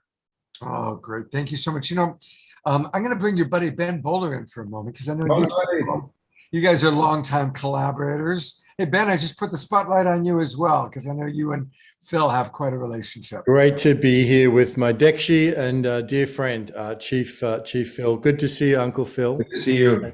Thank you for those beautiful words and blessing. And what a celebration this has been. It's been an amazing show, the music and the magic. And I was just outside with the sun shining. It's just past noon here on the east coast of Australia. And as our brother Cornflower was singing, I was sitting outside and the magpies were joining in the Thanksgiving and the celebration. So it's a beautiful thing. And just to, the words that Chief Phil just spoke ring so true, I think, for us. And so many, something shifted in the 18 months since Saturday Night Live, and so much else that has been born out of that. And so much has been born out of the great transformation. But it seems, Uncle Phil, that, for your lifetime and for many of us on this, in this community, for most of our life, we were looking forward to something that was going to happen, something that was going to break down. And now we are literally on the other side of that. And we're now reimagining, as Gregg Braden talked about, those imaginal cells, but we're reimagining. I'm sure that history in the future will record this period of 2020 as the ending and the beginning of an age. As everything is breaking down, everything is changing, every part of life, the way we work, the way we live, the way we travel. Even you'll hear later from Alan Steinfeld, the field of making contact has shifted in the last 12, 18 months, right? Everything's changed. And just to feel the poignancy of that for a lifetime we've been looking towards it. And it's fascinating that we end up here, Uncle Phil, at this moment, because we were together at Armageddon. Yes. In Megiddo in February 2020, with a host of representatives of the human family praying for peace and ecological rebalance. And this was days before the global shutdown. It was an extraordinary moment. And it does seem that the end of an age has happened. And now it's about rebuilding and reimagining and this high level collaboration. Everything that we're doing here at Saturday Night Live, deep bows and congratulations to Scott and Debra and the whole team for what you've done, because it is that formula of spiritual literacy and intelligence, thought leadership, music, art, humor, everything coming together in creative and co-creative bouquet of becoming. And it's going to take all of us. It's going to take our deep ancestral indigenous wisdom together with the wisdom of the revelations throughout history all the way to our best scientific knowledge and our best skill set. So it's going to take all of us, Uncle Phil, to continue to weave this new earth together. But what an exciting and incredible and thrilling time it is to be here with such extraordinary brothers and sisters on the planet doing this work together. Gentlemen, thank you both. Big, big cyber hug to you. And you mentioned Alan Steinfeld. Here's Debra to introduce Alan. Great. Yeah, one of our most popular shows has been opening up to our galactic family. And Alan has been one of the major collaborators on that show. He has a deep mission to share disclosure that's really happening right now all over the world. He's just published a book, Making Contact. He has a show, New Realities TV, which shares a lot about it. So thank you, Alan, for coming to say hi and sharing about your mission and how it intersects with Saturday Night Alive. Well, I love being here, love seeing a lot of old friends, Ben and Wendy and Karen Sava, who was singing before. So, and Greg and Gail, they did an incredible show with me where I was able to tap into why I think Making Contact is the moment that we are at in our human history. You know, we are in a crisis. So either we do this together, either we hang together or we hang alone, which is what Ben Franklin said when we formed the Union of the US. So we're here to launch into a new phase of humanity. Making contact is making contact, of course, with the beings out there, but making contact with each other and the earth. So the two main crises of our day is how we're going to come together as a global planet with the environment, with the global climate crisis. That is the new earth we're creating, and how we're going to come together as one people to meet the others. These are the two defining moments in human history. And this is a breakthrough. 2021 is the beginning of a new decade. This is the decade of the 20s. And this is the decade of making contact. And we are setting new groundwork. Like when systems evolve, either they go to a higher level of complexity or they collapse completely. We are at this in-between state. Are we going to come together, create a new heaven and a new earth, or are we going to just let it go? Well, these Saturday nights is the glue that has been pulling us together, pulling us as the visionary thinkers on the planet together to know that we can make it as a global peace tribe. And that's not just us. That is everyone on the earth. We are, all of us, the global peace tribe, whether you know it or not, whether you're watching or not. We are part of this new wave of awakening. And Scott and Debra, they're the glue between the glue. They hold it together for us to do our work in the world and connect with each other. There are no borders anymore. We've learned that in the last year. If a little tiny virus can get through a border, there's no borders for humanity. We are one planet. We are one humanity. My favorite quote that I put in this book at the epilogue is from Bruce Lipton. He says, "We are not humans until we create humanity." That is when we are all realize that we're all part of the same consciousness, that we're all cells in the same human body. Then we create humanity. And when we create humanity, the synergy of awareness comes together, meaning that we're all cells contributing to this greater mind as a oneness. And when we become one, that allows us to meet the other ones. And that's the next level of evolution. So we're part of this evolution. We are in the chrysalis. We are dissolving to become the great being we've always been meant to be. So thank you for that opportunity. And let's start making contact with whatever's out there. Thank you. Thank you, Alan. You know, talk about how we're known. Alan and I first met in 1989. He was the assistant director on a movie I produced. I was living in a tent in Maui, and Scott shows up with a film crew. I says, "You want a job?" I said, "Sure." And we've been friends ever since, and it's amazing. Here we are. That was 1989. I So know. we're talking 33 years ago, right? Exactly. And thank you for doing shows on Making Contact, because this book, the front of that book has now become an icon. Mark Sims has picked it up and he's created the Making Contact Convergence, Making Contact Campus. So it is the decade of making contact. It is our time for all of us. Absolutely, it's true. And Debra's been a great friend. Thank you, Debra. Debra is, I mean, I saw one of the people talk about that they met their beloved at the Harmony Festival and they're still happily married, right? Right. Thank you, Alan. It's great to see old friends, to be with old friends, to connect in this intimate space that you guys have created. It's time for us to start working on the next Making Contact show. Let's touch in about that this week. Okay. Let's get Ben on there too. Yeah, that would be good. Yeah. Okay. Hey, there have been so many wonderful things that people have written, but I just happened to notice in the chat something really wonderful. It's a woman named Carol, and she writes, I am an overseas science teacher, and I get my inspiration and talking points from this program every week. And then I go out, I share it, and I spread the messages that I receive from this awesome program out to my students. That is amazing. Carol, thank you. That touches me as much as anything. Because that's the thing, it's like there's thousands of people watching the show. We don't know until we read things like that, how it's impacting people. So that's beautiful. Thank you. Well, it's time for some more magic. And when we said, God, do you think at short notice we could get Sean and Paul? And they both said yes. So I am grateful that the great Paul Draper is joining us. Hey, Paul.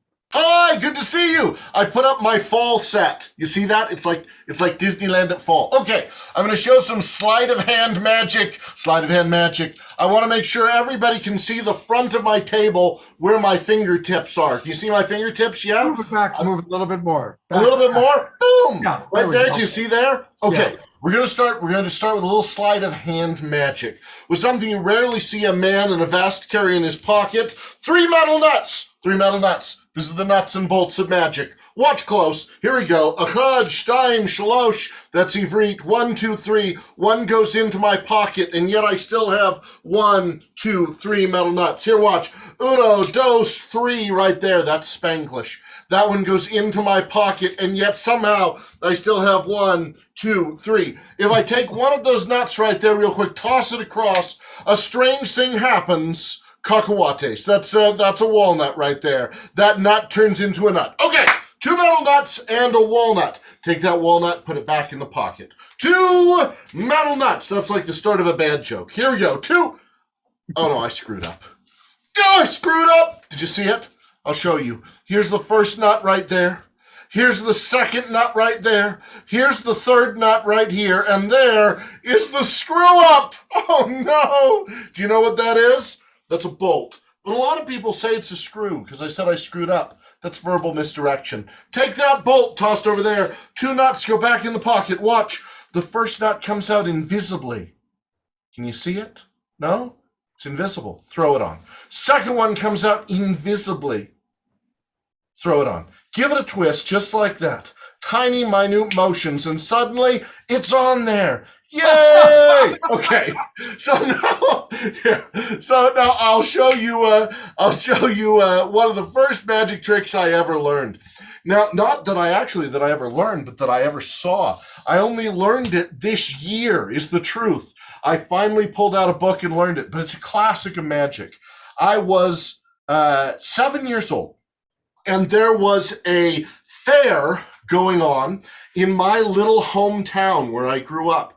And I got a balloon, and I went and got some snacks, and I wandered into the junior high auditorium, and there was a magician on stage with a piece of rope doing a classic at that time of magic, but I'd never seen it before. It was the first magic show I had ever seen.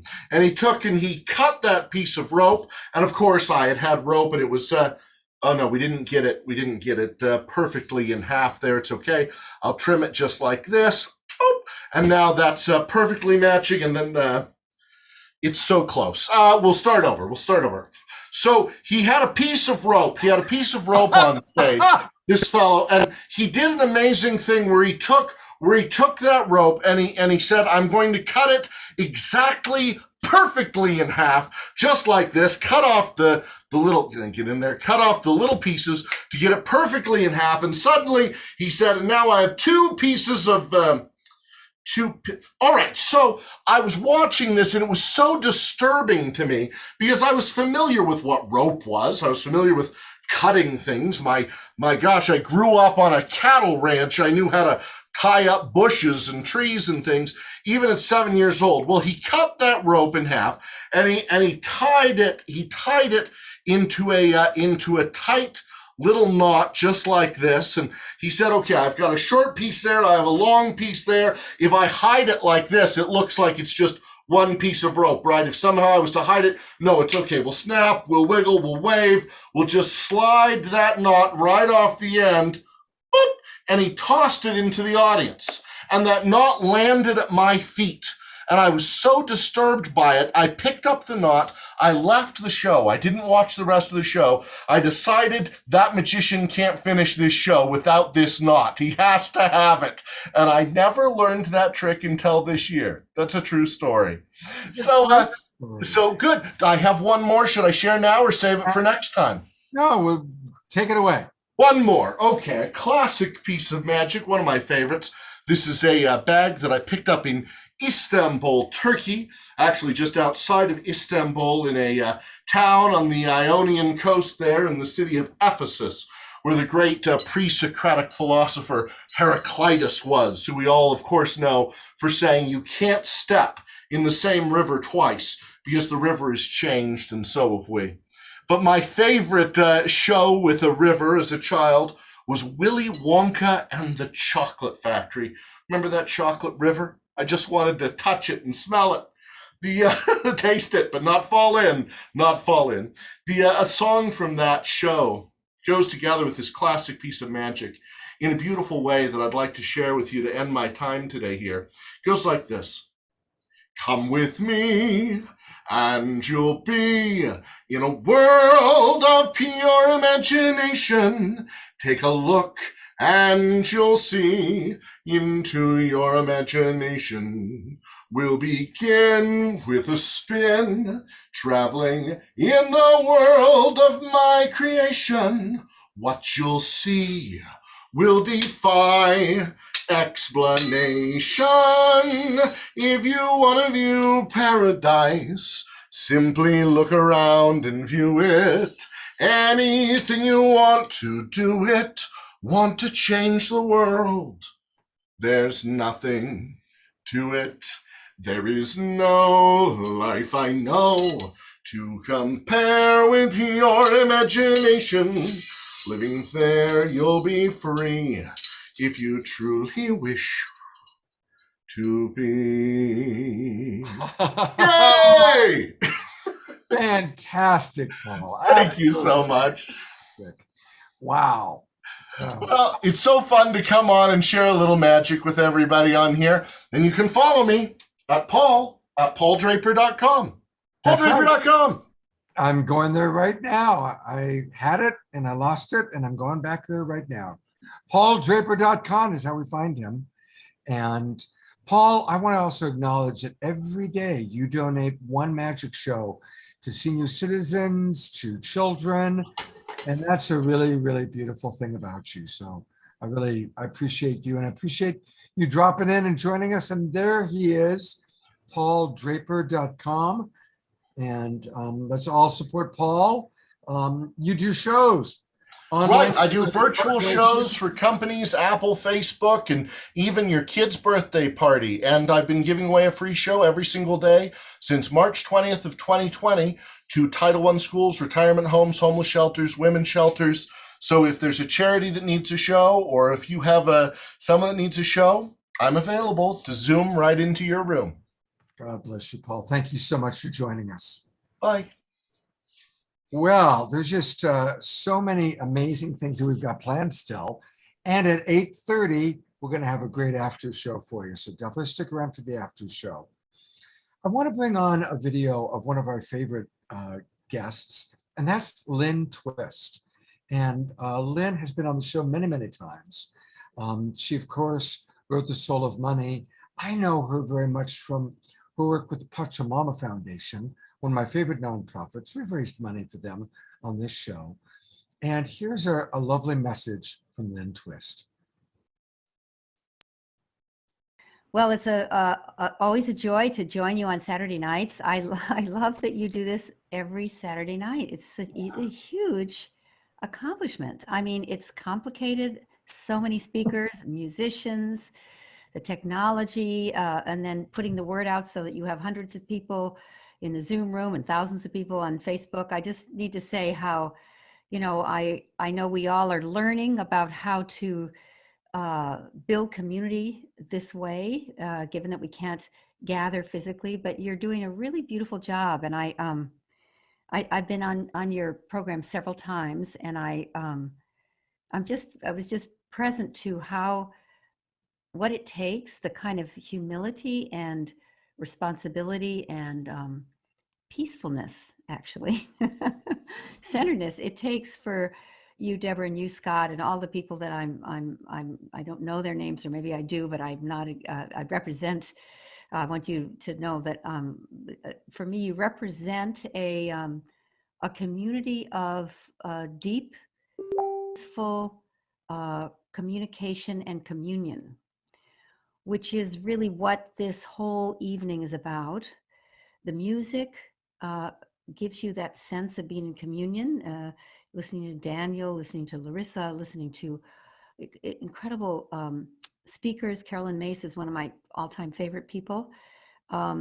It's a real gift to be part of this. And the way that you weave it into a tapestry of voices and sounds and feelings, and there's like a vibration coming through the screen. So I just want to start by thanking you. It's just great to be part of it. And I love that you asked me to come back and come back again and come back again. So and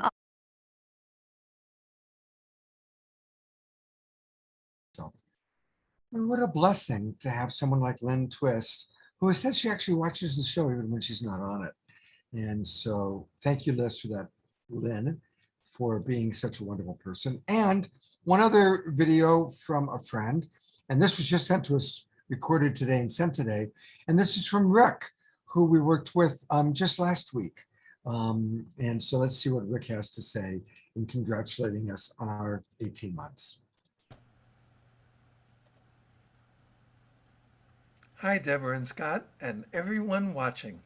My name is Rick Ulfik, and I'm the founder of We the World and the We campaign at we.net. And I'm the co-creator of 11 Days of Global Unity. I want to congratulate you, Scott and Debra, on the first 18 months of Saturday Night Alive. What an incredible achievement. And I want to express deep gratitude and appreciation to you both for our collaboration on the Saturday Night Alive September 11th show 2 weeks ago, when we focused on and helped to kick off this year's 11 Days of Global Unity, and featured some of the wonderful participants in 11 Days like Rabbi Michael Lerner, Hazel Henderson, Kurt Johnson, and Sharon Rhea. So I recommend people go back and check that show out. That September 11th show and the September 18th show with Ben Bowler make a fabulous pair for 11 Days of Global Unity and Peace Weekend, culminating on Peace Day, September 21st. Couldn't be more important now for humanity to come together to address the converging crises of COVID, climate disruption, militarism, and poverty. Unfortunately, intolerance and political polarization often keep people from working together to solve these problems. That's why shows like Saturday Night Alive are so important. They remind people that we have so much more in common than what divides us. And of course, that's the message of we. and wetheworld@we.net. So we can go from a me-based society to a we-based society. Thank you again, Debra and Scott. Let me call you 18 back in a few months minutes. Of Saturday Night Alive. I and we look forward to collaborating with you going forward. Thank you, Rick. And I kind of surprised him. Ben didn't know that I was going to put him on again. But since he referenced you, and really it was like back-to-back shows that we did, really bringing in, the whole international day, peace, time with you and Rick. So I thought it'd be good to bring you back on. Rick is amazing, and just another wonderful example of the high-level collaboration. We've been preparing for this all our lives, what we can do, following our mission, our calling, and as we come together in relationship with others who are aligned deeply, holding different skill sets and different communities, as we come together, and this is the work that Rick's been doing for 18 years. Celebrating 18 months of Saturday Night Alive, but 18 years of the 11 days of global unity. So amazing. And so to do that show on the 11th of September, which then led to the 18th of September, we're just seeing larger and larger and larger degrees of collaboration. And that's, what's really interesting, Scott and Debra, is we all feel the need for scale. We all want to reach the millions and the millions because we know we need scale in order to affect behavior on the planet and turn the ship around of spaceship Earth. And really, I think this is the way to get to scale. It's one little creek at a time, running together, becoming the rivers, becoming the great floods and the torrents that run into the oceans. And that's the collaboration. And so small can still be beautiful as we work together in grassroots and local ways.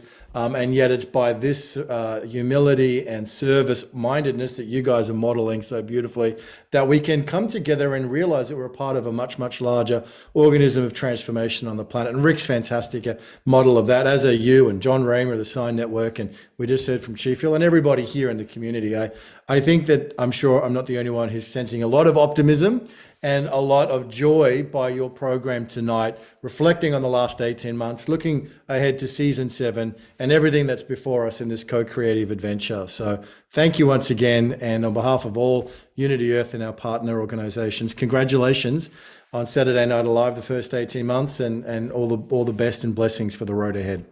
Beautiful. Thank you, Ben. Thank you. Thank you. Thank you, Ben.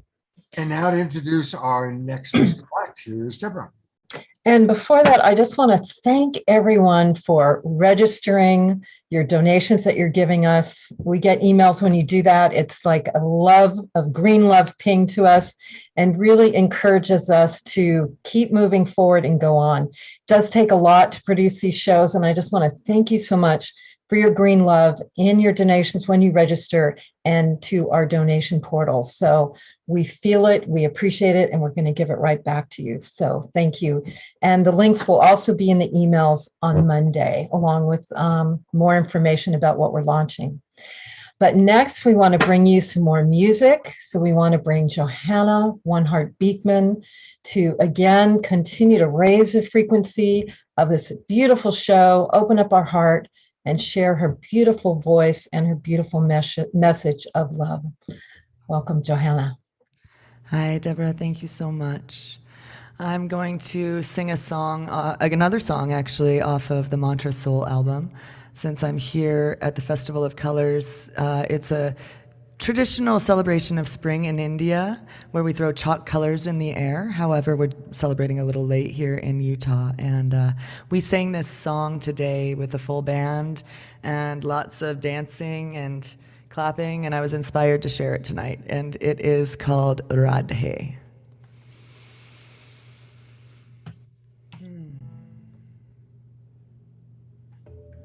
Radhe.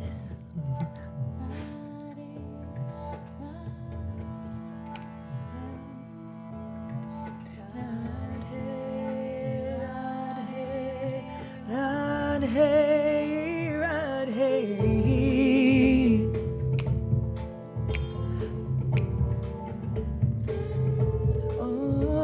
Oh, yeah. Radhe Sham, Radhe Sham, Radhe.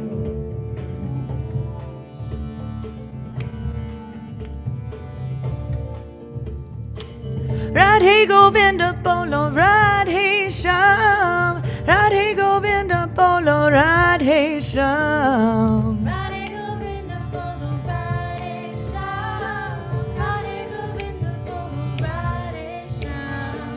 Radhe Govinda Bolo Radhe Sham. Radhe Govinda Bolo Radhe Sham.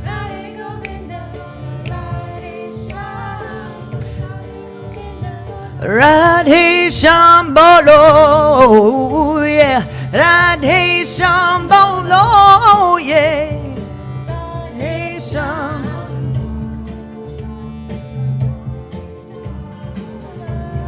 Rhythm of my beating heart, Bolo.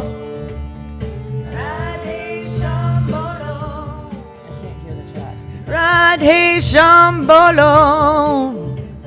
Radhe Sham Bolo, yeah, Radhe Sham. Oh, Radhe Sham, yeah, Radhe Sham. Radhe Sham, Sham, Sham, Radhe Sham, yeah. Radhe Govinda Bolo Radhe Sham. Radhe Govinda Bolo Radhe Sham, yeah. Radhe Sham, yeah. Radhe Sham. Radhe Govinda Bolo Radhe Sham. Radhe Govinda Bolo Radhe Sham. Radhe Govinda Bolo Radhe Sham. Radhe Govinda Bolo Radhe Sham Bolo. Rhythm of eternal souls, our spirits merge and become whole. Beloved, your song rings my guiding star. You are the rhythm of my beating heart, Bolo. Radhe Sham Bolo, yeah. Radhe Sham. Radhe Govinda.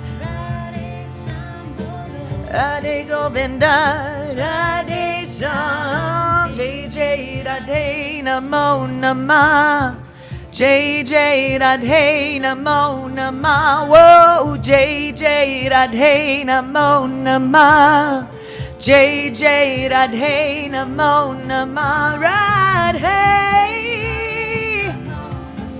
Radhe, Radhe.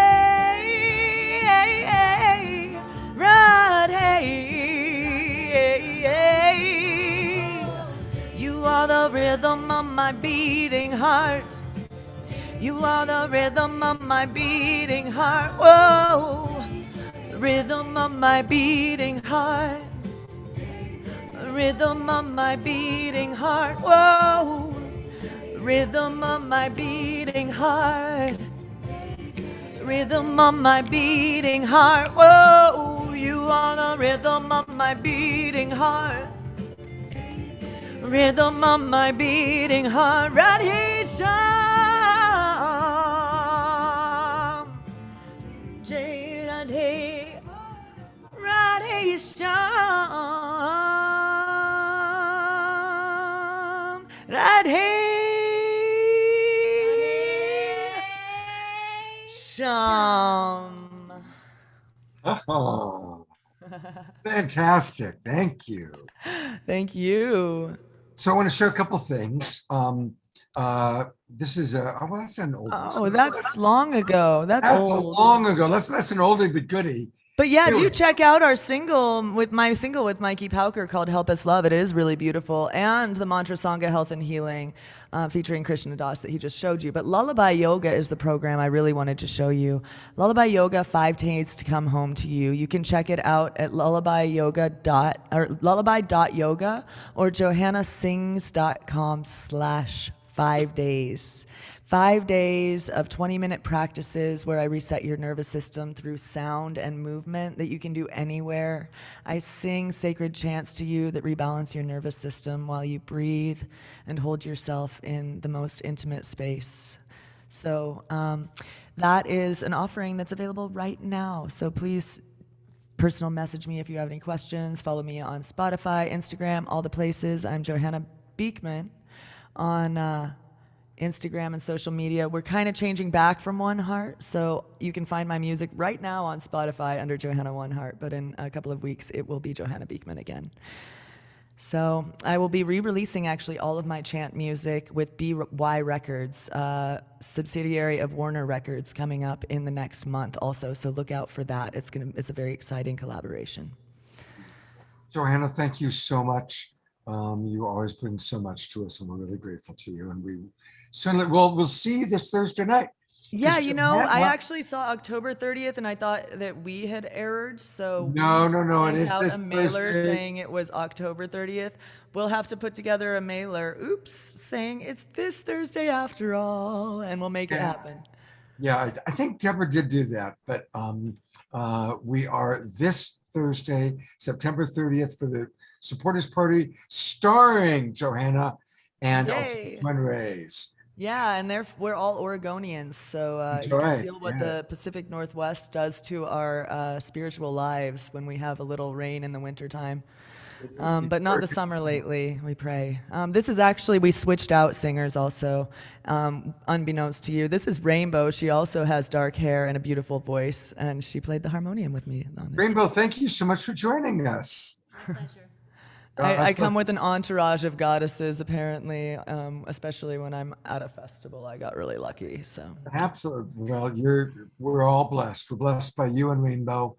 And thank you, and we'll see you on Thursday night. All right, sounds good, Scott. Thanks, everyone, family. Happy 18 months. You've created the best.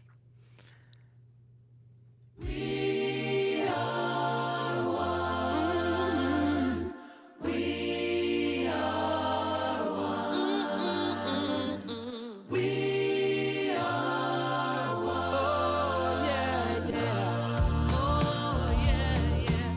Oh, oh, oh, oh. We are one. One love. We are one. One love. We are one love, yeah, yeah, one love, one love, one love, one love, one love, one love, one love, one love. It is time for the Global Peace Tribe announcements. And again, thank you to Jay Mayer and Jan for all the wonderful videos that they create for us. And to start us off with the announcements, well, before I do that, just a reminder, there's still time for those of you watching on Facebook or on a YouTube channel to come on into our Zoom room. Now is the time. Register. Our new website is up. Go to globalpeacetribe.com and register. Come on into the Zoom room. We still have a lot of show left and a great after show. So come and join us. And take it away, Debra.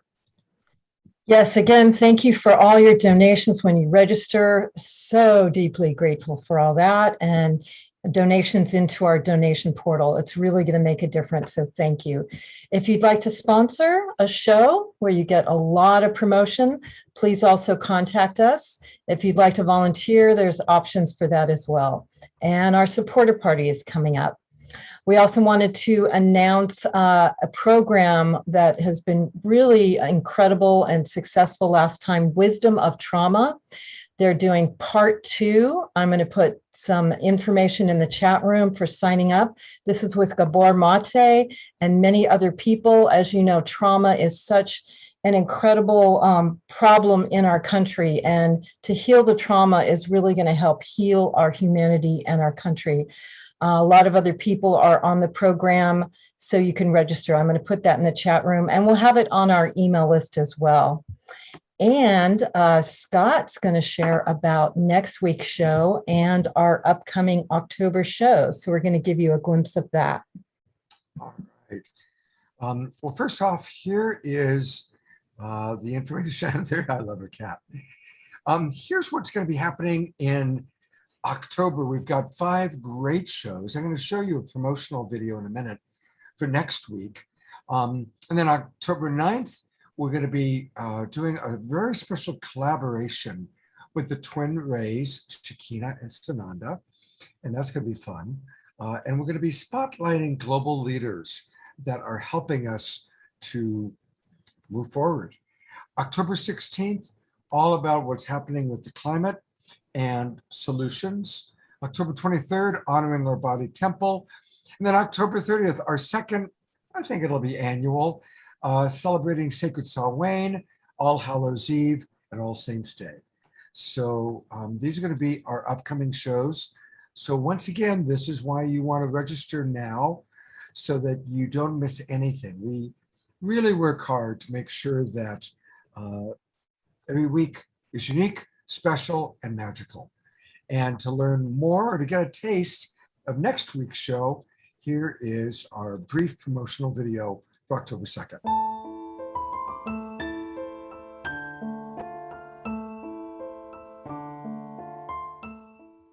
Hello, everyone. My name is Kristen Hoffman, and I'm honored to be co-hosting Saturday Night Alive on October 2nd, alongside our beloved Scott Catamas. The theme of the evening will be up-leveling our tribe locally, socially, and globally. This is the first episode of season 7, A Glimpse of Heaven, and we have an incredible show in store for you. We have invited some truly inspirational speakers and creatives to share their wisdom and gifts with us all. Charles Eisenstein, Reverend Sylvia Sumter, David Gershon, spoken word by Neil Gar, and incredible music by Andrea Brooke, also known as Sonic Butterfly.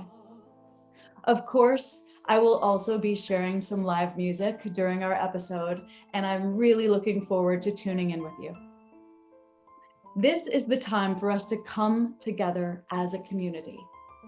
We have the choice to lift into a new collective experience that serves us all and allows us to grow and communicate respectfully together from our common humanity.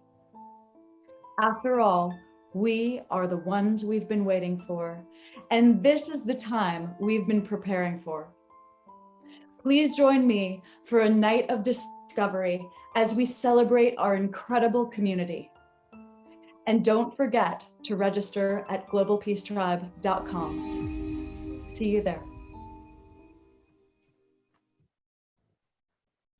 We're so blessed to have collaborative co-hosts like Christian Hoffman, Ben Bowler, Rick, of course, Teresa Collins, once every 3 months. We were really, really grateful for that. And I did find the proper supporters party graphic. So emblazing into everybody's mind, especially since so many of you are registering and you're registering at the higher amounts and you're donating.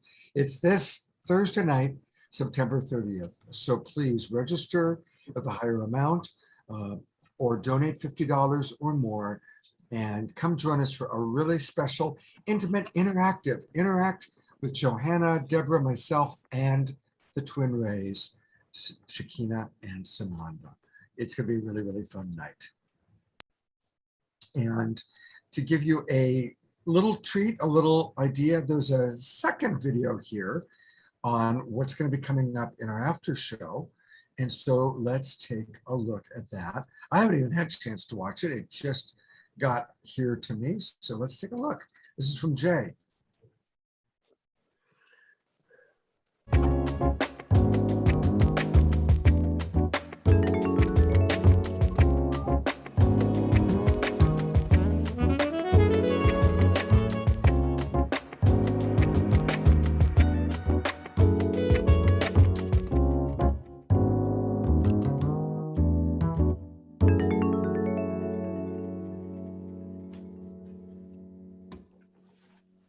Right, so these little teasers letting us know that the after show is going to be a lot of fun, and we've got a lot left.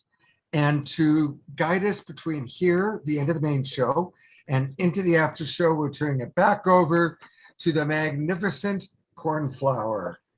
So Cornflower, there he is. Hey, Thank buddy. you, guys. Oh. I absolutely love this show. It's an amazing community, isn't it? Oh man, it's such a good vibe, and you know, the momentum from these 18 months, like what you've built, is it just feels like it's just, yeah, it's a big wave building, and every week it's like we're wrapping around the earth with this energy and intention and vibration. So so good to be here. All right, I'm just going to drop in some music. I just want to say thank you all again for saying yes every Saturday night to join Saturday Night Alive and be a part of this global peace tribe. It's such a gift knowing that this is happening, and to get to be a part of it is just such a huge honor. And just know that when all of us are sharing and creating, we are instruments, and each one of you are also a part of those instruments. We're all creating together. So your presence here is contributing in each moment. Your attention and intention are all contributing to this building momentum of the Global Peace Tribe. So with that said, let's drop into some music. I'm just going to improv and take us out. So I hope you enjoy it.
Inside, let it flow into your life.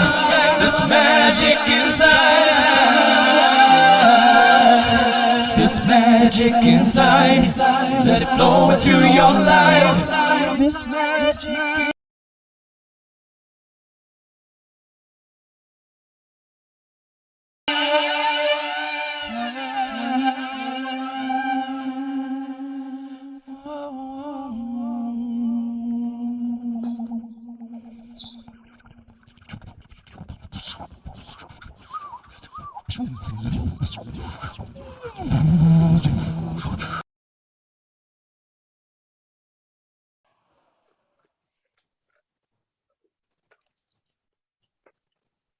Oh, Brother Cornflower, you outdid yourself that time.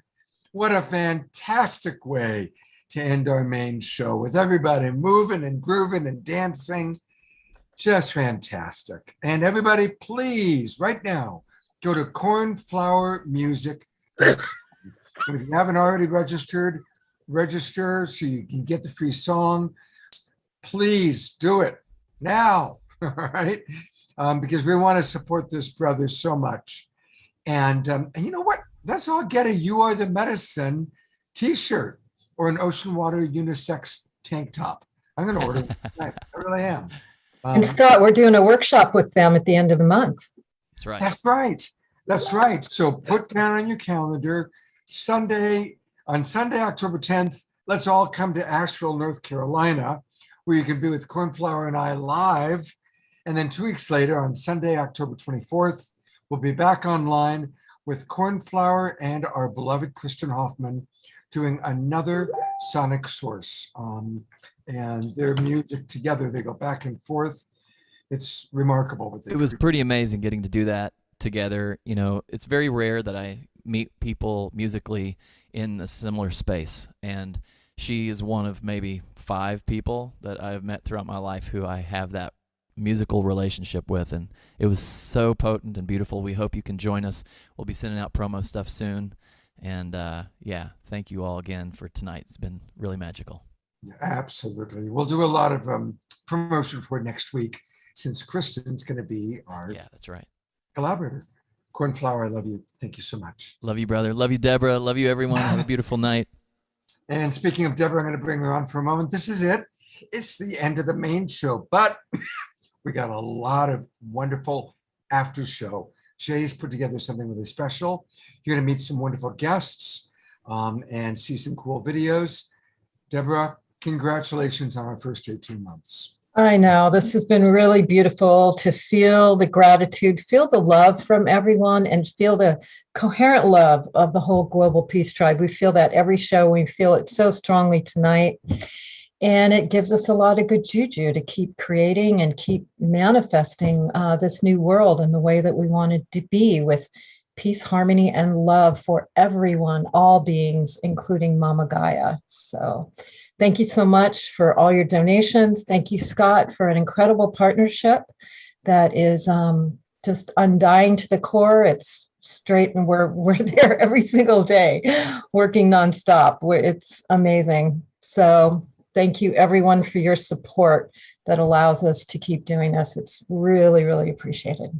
So thank you, Deborah. God bless you so much. All right. All right. So this is the end of the main show, but boy, do we've got something really special. And here is my friend, Jay Mayer, making the co-host Jay. And Jay, what do you got in store for us? Well, we have the after show. The after show was actually my idea in the beginning, and I'm really glad to be sponsoring the after show. And I'm hoping to do a lot of them because, you know, it's a nice continuation of the theme of higher wisdom and higher thought. And, you know, we can do some deep dives into indigenous wisdom and have a variety show. The first song that I'd like to play, it's called Love the People. And I was actually sitting around a campfire. This is the first time I met Eostar and Matthias. We went over there and they were doing a fire pit, and someone was singing the song. I don't know if they wrote it. I think someone from the Rainbow Tribe wrote it.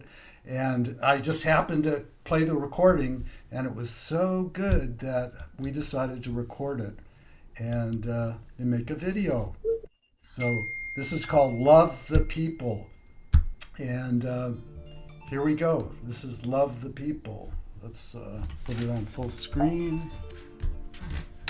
And here we go. Love the people. Love the people. You gotta love the people. Give the people your love. Give the people your love. Give the people your love. Love, love. Love, love, love. Love, love, love. Give the people your love. Love the sunshine. You gotta love the sunshine. Love the sunshine. Give the sunshine your love. Give the sunshine your love. Give the sunshine your love, love, love. Love, love, love. Love, love, love. Give the sunshine your love. Everybody's just people doing the best that we can, trying to find a way to live together as friends on this sacred land. Love the water. You gotta love the water. Love the water. Give the water your love. Give the water your love. Give the water your love, love, love. Love, love, love. Love, love, love. Give the water your love. Everybody's just people doing the best that we can, trying to find a way to live together as friends on this sacred land. Love the people, yeah, you gotta love the people. Love the people. Give the people your love.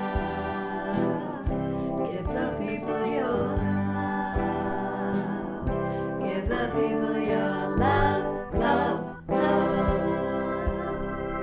Love, love, love. Love, love, love. Give the people your love.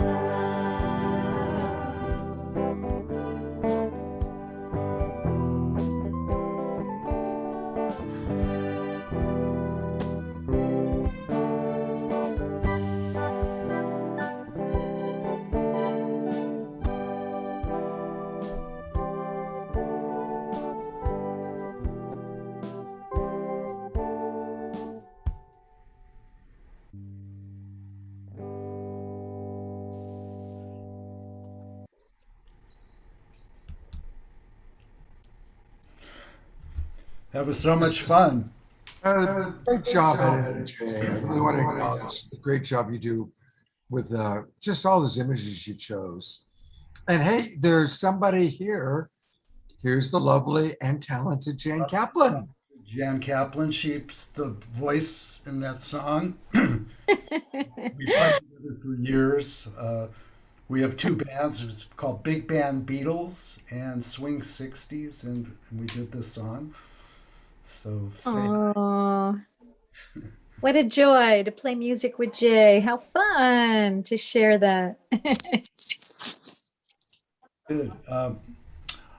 Also, we're going to have Greg Magic Bernstein on the show tonight. He's in the wings there. Very excited to have Greg. I'd met him. He was on a friend of mine's talk show during the week, and I heard him talking. It was just so deep and so powerful. And he really understands some things that we think the same way in a lot of subjects. And anything you want to share with our audience, Greg? I'm just super happy to be here. I love this community and what's going on here, and the commitment to raise the frequency and vibration of the planet and everyone. And what I'm about is unconditional love. And I believe that's what everything and we all already are. And it's just our sort of job to realize that. And it's my job to help people understand what that actually is, as opposed to conditional love, and how to bring it to each and every part of us, and especially the parts of us that we don't like, that we have fears and doubts and confusion and self-esteem issues, and all the places that we don't want to love. It's learning how to bring unconditional love to those places, which is different than conditional love, so that those places can heal and wake up to the fact that they actually already are love. They've just been distorted by the conditioning and the hurt that we experience in humanity. So I'm just glad to be here and participate in whatever way unfolds. Thanks for having me. Right. Let's see, where am I? Here I am. So good to be back here. This is really fun. I like this. I'm a child of the 60s. I was actually born a little bit late because I really wanted to be where it was happening in 67. But, I was in Chicago in the suburbs instead. And, but I've always loved the 60s. I've had two bands that were like all 60s, the Beatles and Swing 60s. So I also made this video, which I'm going to play for you now, which is a tribute to the 60s. And we showed it on one of our earlier shows.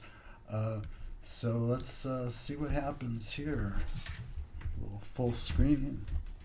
And abracadabra.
All right, and we're back, and I see that my friend Kike White Elk is here. It said Jay, and I couldn't tell that he was here. I was so excited that I was afraid he wasn't going to make it. He's one of my really good Native American brothers that, you know, he's going to lead us in a chant and a prayer, you know, for the earth and for the First Nations and for the future and for the past. And I hope his audio is working. So glad you could make it, brother. Let's see. See if you can unmute there.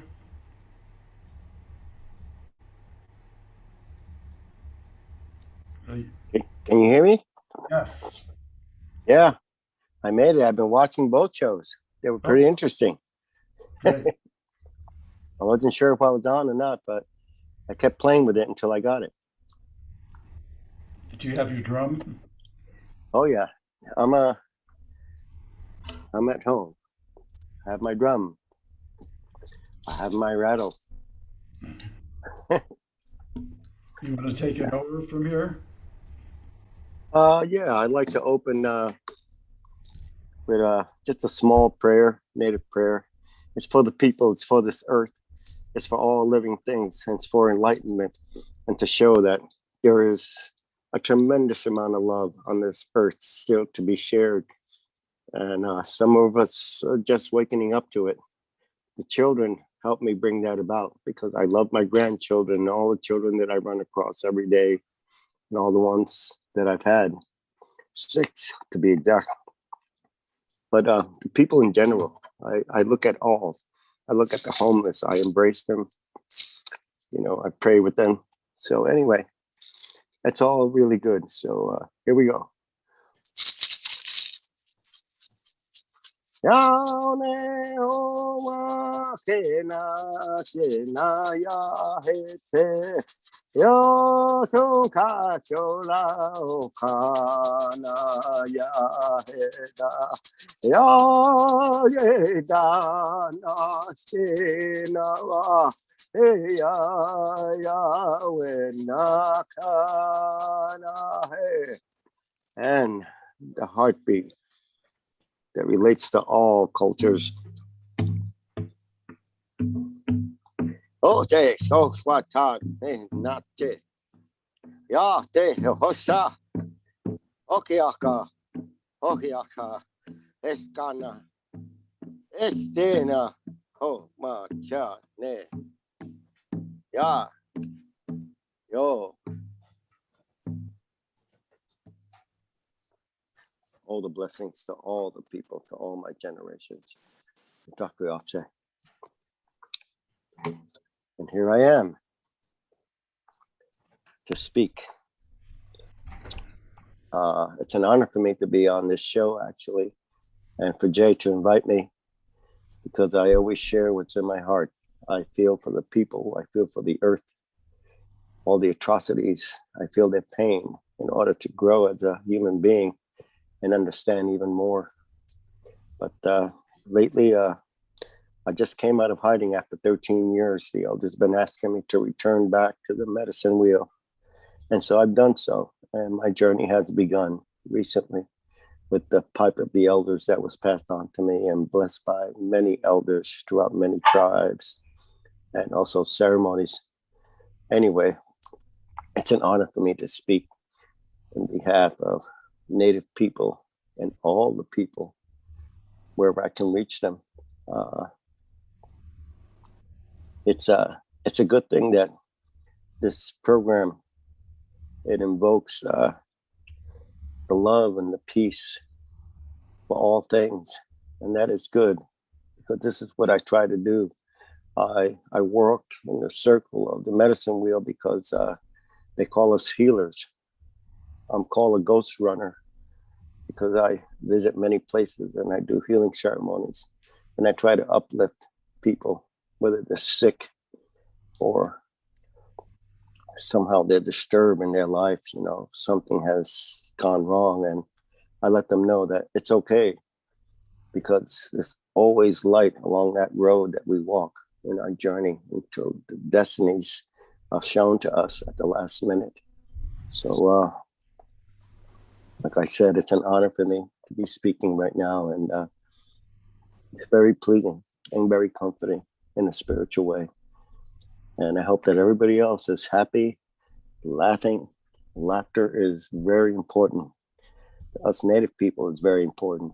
Even the hardest times, we laugh. And we invoke this into our spirit world as well. And we pray every day. I pray every day from morning till night and wherever I am. And if I can bring comfort to someone in the streets, I do. So that would make my day. That's a gift for me. And I learned a lesson too during my journeys. In the time of death, I was wondering like about possessions and things. And then I realized I heard a voice of an old woman, and she said, it's meaningless because the jewels are right at your doorstep. They come in your hands. They are the people that you have shared many tears with, people that you have shared many love, people that you have touched and embraced. These are the jewels of life. They're the most important jewels. And she says, beyond that, you need nothing else. And those memories will take you a long way on your journey into your next life. So I'm grateful. I'm grateful that I'm here. And I'm grateful for everything that's been given to me. And I'm grateful for what I have not. And it's okay, because I feel wealth in my spirit and soul. I feel light. And I have so much love that sometimes it pours out like a cup of wine overfilled. It's like, I just share it. I share it with everyone. I don't care what walk of life you come from. And it's very pleasing and comforting. And many of us have forgotten this because of our perceptions of what we perceive things. But it's okay, because we're all a reflection of each other. We're a mirror, and we're here to learn from each other. And the one thing that I spoke with Jay about is that that reflection, it comes down to the new life that's coming to this earth. All these newborn babies, they're the angels. They're innocence. If you want to be close to an angel, then hold a child, embrace a child, or just watch him play, watch him smile, the joy that it brings. And so anyway, those are the jewels in my life. That's my big chest in life that I possess, that I keep. And it's wonderful. It's a wonderful feeling. You know, it's a wonderful feeling when I go to a river and feel the water, when I hug a tree, when I see nature at its best with their siblings as well. When I see the birds that fly, I see certain bugs that I've never seen before. And I'm amazed. Wow, what is their journey? You know, what's their purpose? Everything has a purpose. It was brought here for us to learn from this. So this is basically what my journey is all about, and to bring healing to all those who need it. And so I will do ceremonies from now on. I have many to do. It takes a lot out of me, but I take them on a journey so they don't forget, and so they awaken, so they can share, touch each other, feel the touch. We've been given a gift of healing. All of us have this, and we don't practice it enough. Use it. Clear everything in your mind, what bothers you, and say, hey, I need a loving hug. I need an embrace. Or here's one for you. So it uplifts somebody else's spirit that might be sad and down and nowhere to go, and enlighten them, embrace them, make them laugh, pat them, if that's what you want to call it. Some people do it with many things. I use in my ceremonies my eagle feathers. And that's the interesting thing that I spoke to Jay about, that, you know, he says we use feathers, you know, for that gentle touch. I use the eagle feathers for healing and that gentleness that it brings into the spirit, because I had an elder that some of you maybe have heard of, maybe not. But Fool's Crow was an incredible medicine man, lived to about 116 years old, and he was honored by Sitting Bull and many chiefs. They look up to him, and he came to me in a vision before his death. And the vision was about, he showed me on a plateau, a reservation, and he introduced me to a 3-year-old, at least, child. She was kind of dirty, but she had tears in her eyes. And as soon as my eyes touched with her, she took me into this journey around the world to see the poverty, to see the anguish, to see the war-torn countries with these children that are suffering. And these children, and what this little girl said to me was, forget us not, forget us not. And fool's girl said to me, walk softly as the eagle feather falls. And this was a vision that came to me in his presence. And I never forgot that. And I realized that I cherish the children of this planet and they need saving. And right now, part of my work is going to be in the next couple of weeks. I'm going to see many young people that are devastated on reservations and have no outlook in life of what's good and what hope they have. They feel all is lost. And I feel honored that I'm going to go there and see what I can say. I don't know.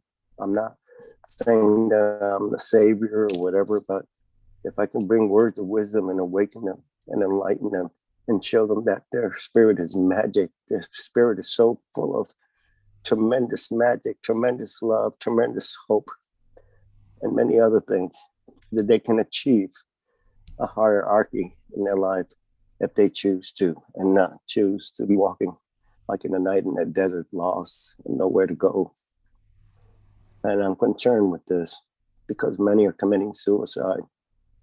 And so that's one of my next journeys and ceremonies to behold. And I hope I bring all the blessings of all the angels in the heavens. Angels exist. Thank you, Kike.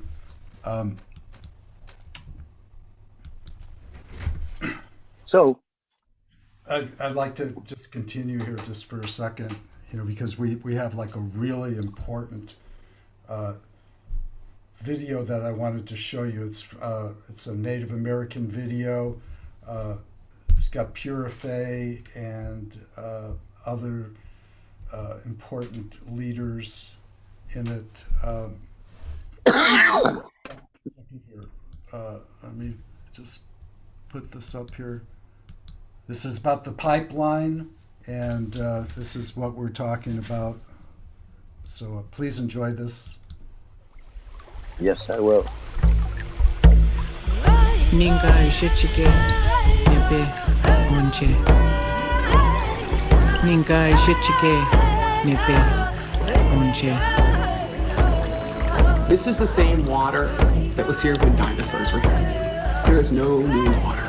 This is the only water we will ever know. This is the same water that my great ancestors drank from and harvested our wild rice upon. On this land where we belong, surrounded by the northern lights. On this land where we belong, beneath the starlit night. On this land where we belong, wild Monoman grows.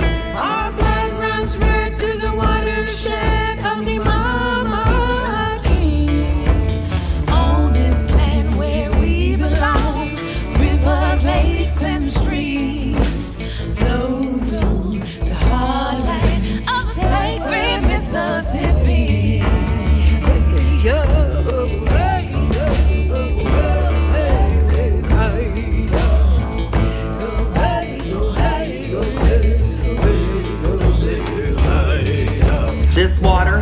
This water is sacred. Water is sacred because without water, there is no life. You cannot drink oil. On this land to which we belong, from the Canadian tar sand, 1 million barrels of oil a day to come through these sacred lands. On this land to which we belong, with oil thicker than crude, 4,000 workers coming our way, got them pandemic pipeline blues. This moment is that moment where we face that oil. This is the moment where we face line 3. and say no. You will not take our water. On this land to which we belong, with pipelines that corrode. When they break, it'll be too late. It'll kill this river road. On this land where we belong, don't let that pipeline through. No more drill pads on native land. No more pipeline blues. No more drill pads on public land. No more pipeline blues. No more drill pads on sacred land. No more pipeline blues. No more. Don't let that tree come through.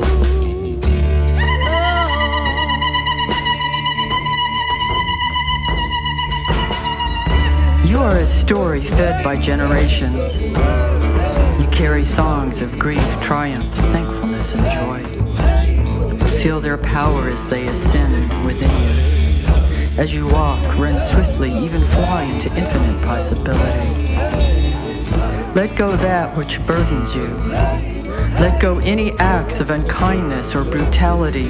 Let go that which has burdened your family, your community, your nation, or disturbed your soul. Let go one breath into another. Pray thankfulness for this earth we are, for this becoming we are, for this sunlight touching skin we are, for the cooling waters we are. Listen now as earth sheds her skin. Listen as the generations move one against the other to make power. We are bringing in a new story. We will be accompanied by ancient and new songs, and will celebrate together. Nipe, gizake iku, gimi guachawenemiku, gijawenemiku. Nipe, gizake iku, gimi guachawenemiku, gijawenemiku.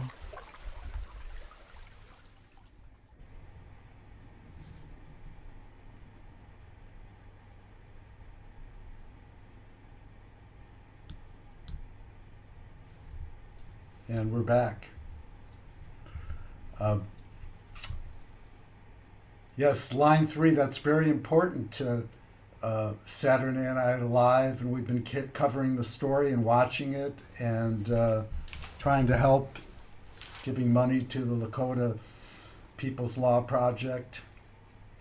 And I know Ramayan, who's in attendance here, he's going to come up and speak, and he's one of the founders of Unify, and he's really a beautiful brother who's has some powerful feelings about nature and our relationship to nature. And I'm not sure exactly what he wants to speak on tonight, but looking forward to it. And I give you Ramayan. So good to be here, family. Thank you for having me. Jay and Saturday Night Alive.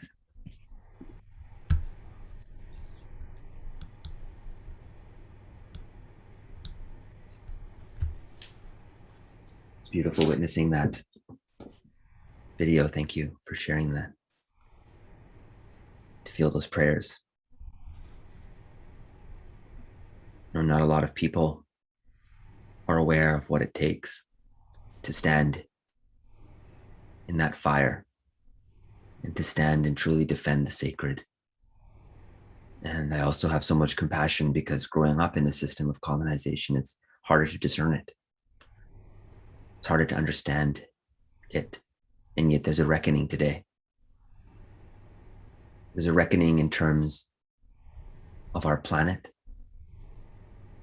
We know its limits. There's a reckoning in terms of our identity. Who are we? What does it mean to be human? What is the distinction between belonging to a culture and belonging to this planet? What is the distinction between the identity and the levels of gender and nationality and who we are as beings sharing the same elements? And that awakening is happening everywhere on this planet today.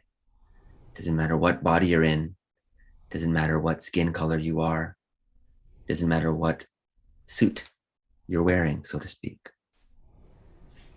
And this is the great hope.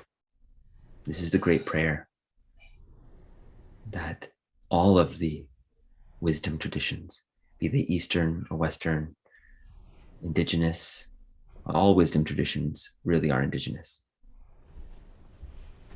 Because it is wisdom that's carried through ancestry, it's carried through time. And true rich cultures that have lived for long periods of time have passed down deep wisdom that come from their sages, that come from their beings who have spent their lifetimes accessing the inner dimensions to understand the nature of reality itself. And this is the prophecy of our times. We have the emergence of mysticism and yoga spreading around the planet. We have the reawakening of reverence for the indigenous way of life and knowledge.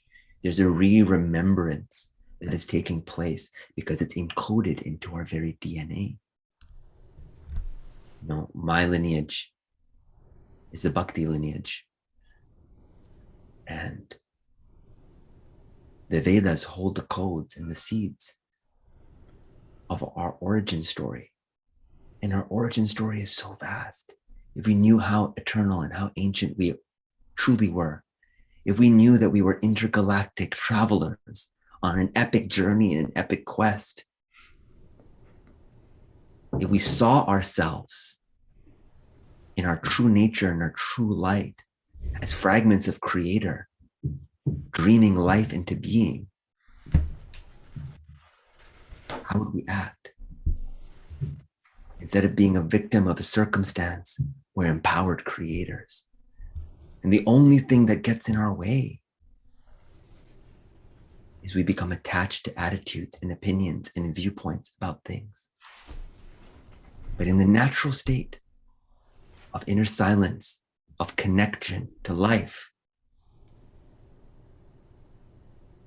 we see the truth. And the truth is so obvious. Can we not see that we're all eating the same food and of the same earth, and that our body is nothing but earth? It's not us and earth, it's we are earth. It's not us and water, it's we are water. We are air. Does anything exist without light in the sky? Are we not powered by light? Of course, we can see these things. They're existential truths that are so obvious and so right in front of us. Our sameness is so clear. Yet this delusion of self breaks our capacity. And this idea of self, this idea of who we are, gets in the way of us experiencing the truth of who we are. So this is a poem for you from one of my poetry books. You are the sun, burning bright with the gift of the one. Yet even this simple truth remains shrouded. Who sees through these eyes? What light witnesses itself and dances like a prism twirling in the window? The sun and you are in a constant love affair, sending coded messages to each other in a secret language that only the beloved can read. You see, the sun never truly sets. The earth only tilts her face sideways so you can bask in its gentle reflection for a time and rest. The secret, my friend, is that the master blew a fragment of itself into you, yet quickly concealed it in a candle holder, for the light was immature, wild, untested. It needed time to find its own stillness so it could too light the spark of another soul. And so it sent us to mentor under a great teacher we call the sun, our big brother, so we could too learn to become as generous, consistent, and loving. Beloveds, you are the sun. There is not a molecule in your body that could live without this love affair. Not a single molecule could live without this love affair.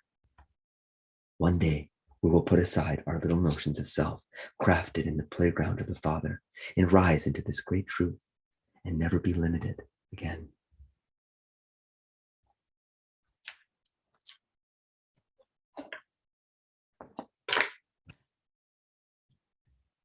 So I feel that my message for today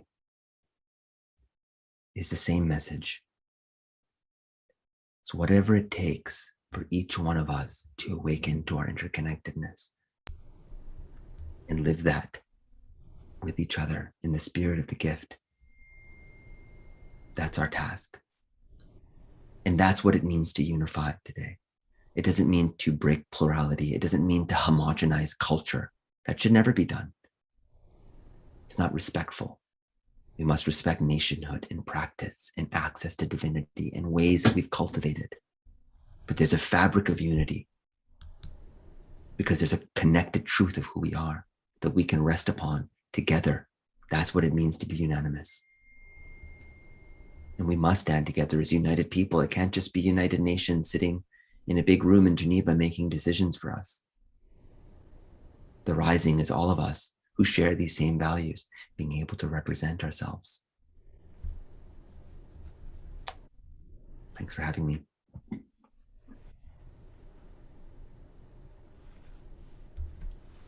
Thank you. It's always a great pleasure to listen to you speak. I am a wisdom seeker, and I appreciate you. Speaking of appreciation, we're going to bring Magic on for another moment. We're talking about, doing like shares, like for a minute and a half, maybe, just whatever's in your heart. I could go first if you want, or maybe Magic, do you want to go like for a minute and a half, whatever. I have a little timer. It goes off after a minute and a half. I'll just start just to show you how. Yeah, please do. So I'd like to say a prayer for everyone watching here, that everyone will be blessed. And if everyone blesses each other, if we all just bless all of our blessings, that makes it become exponential. And we all have unmet needs, and I ask that the Great Spirit will come forth and help us and show us and lead us and teach us and move us forward towards the light so that we can be beacons of hope and peace for this world, and help us to be the solution. Let us be the solution to the world's problems. With every breath that we take, may we move closer to the light, and may our decisions be blessed.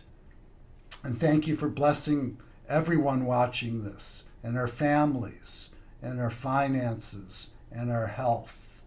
And it's a great pleasure to be here. I want to thank Scott Catamas and Debra and everyone that works to have these shows, because we wouldn't be here.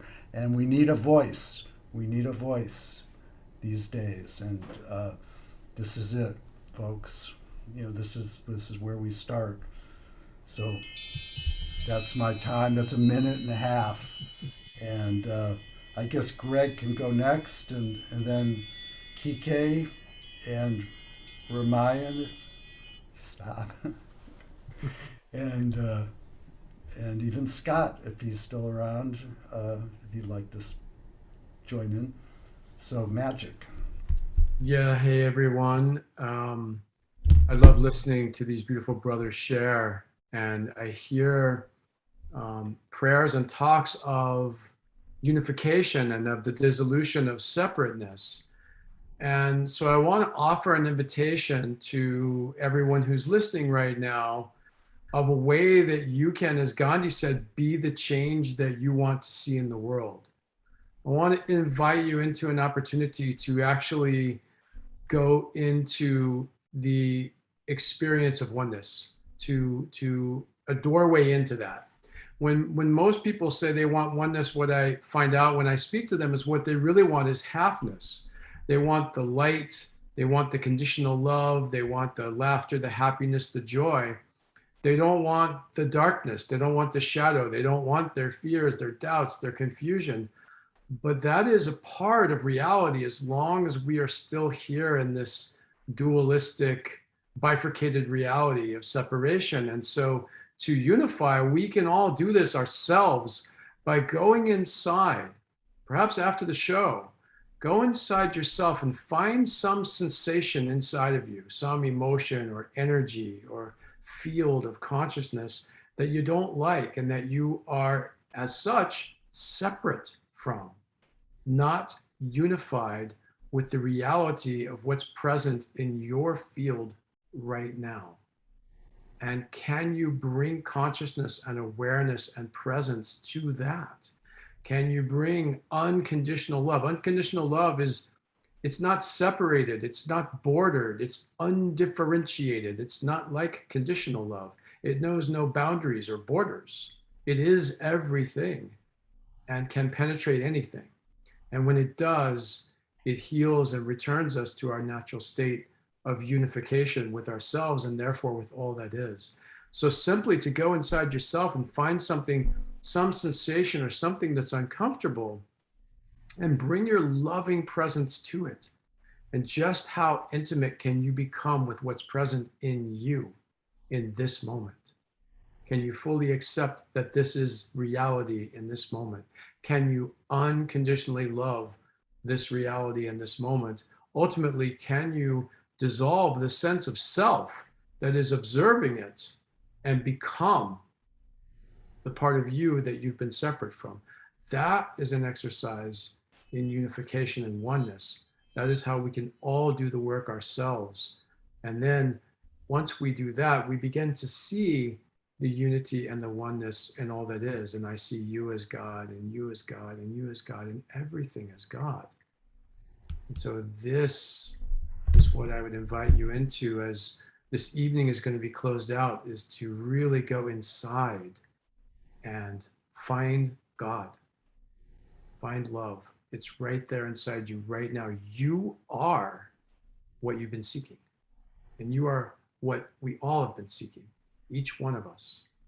I thought I heard a little sound there, Jay. Was that my timer? Yeah, that's your timer. Okay, yeah, sorry, I wasn't sure. So thank you so much for the time and space to share that. And I apologize earlier when you introduced me, I thought we were just in introductions. I probably would have had much more to say, but I'm glad I got to share just now. Thank you. Yeah, we want to bring you back. We could do a round or two of this. We usually just use the timer and just wind up. You know, I let it go longer so you can complete your thought. And I'd like Kike to come on and say a prayer. You know, this man really is a walking prayer, and you know, his wisdom is the kind of wisdom that moves things forward. You're gonna have to unmute though. So we'll just set it. We'll give you like 2 minutes because we're. Oh, you're still muted.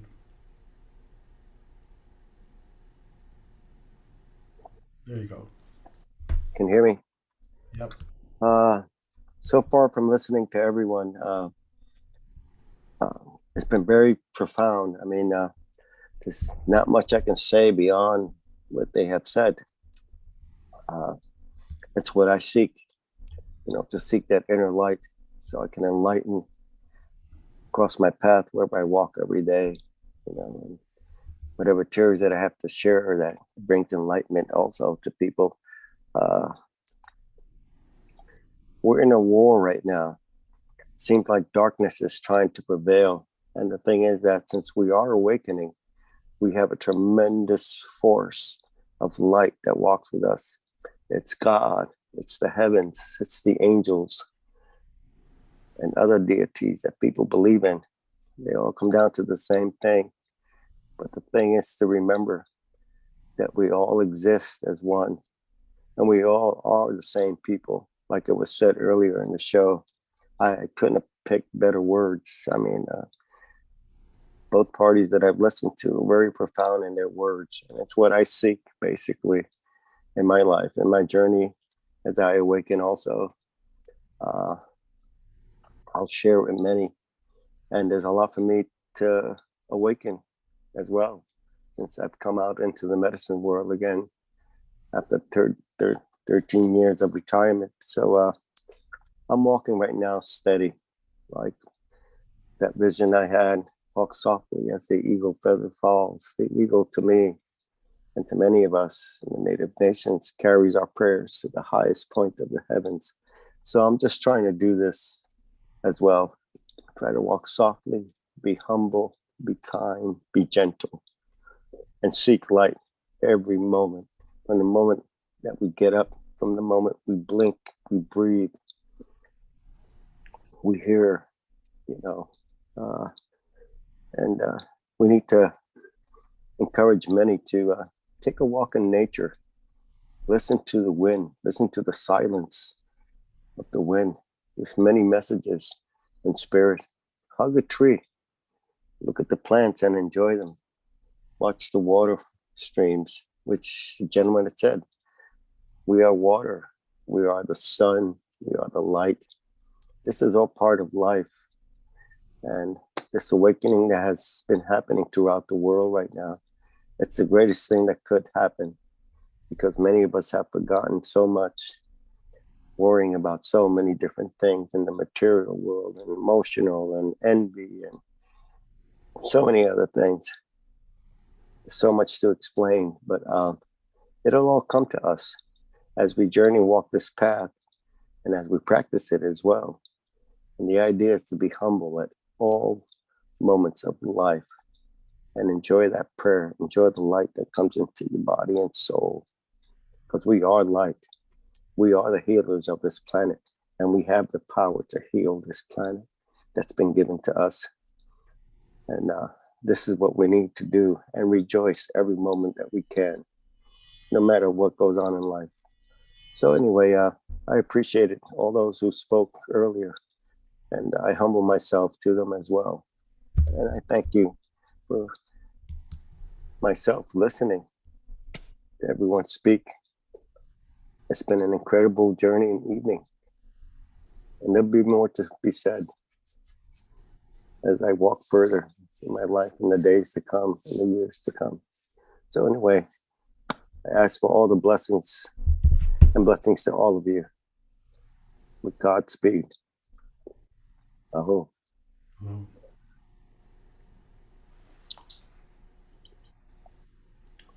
We can welcome Ramayan back for a couple minutes if you like, or Scott. Well, I've put the spotlight on Ramayan. People have gotten lots of Scott tonight, so okay, there's more from Ramayan. I just feel called to keep reading some poetry to you beautiful beings. So this is a few small poems from this book called Ragini, and it's the sister to a book called Gitanjali by Rabindranath Tagore. Some of you may know Tagore. He's a prolific poet from India, and he wrote a book called Ragini. And the Bengali style of poetry it's bhakti poetry, so it's about deep longing for the beloved. So here's a few small ones for you to end the night with. And to think, at one time I believed I was the creator. What arrogance, what a belief born of ignorance and ego and delusion. But now that this belief is dissipating, like mist does when the light of the sun hits, I am absolutely sure that I'm nothing but the creator. What joy, what bliss, what wonder that these hands are his hands, that these eyes are her eyes, that these senses are its senses, that this dream is nothing but a glimmer in one bubble of one corner of her vast creation. Yet I am dancing on the surface with a trident, ready to pop at any time so I may fall through the clouds of Maya into her lap. And as we tumble off the bed together, laughing and having a pillow fight like the best of friends. Until then, I will suffer to find his warm light while wading through this endless mist.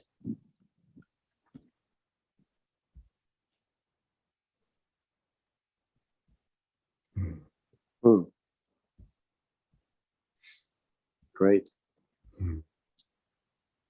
I like that. Just beautiful. Thank you. We're going to bring Magic on for another round here. Would you like to go again, Magic? Sure.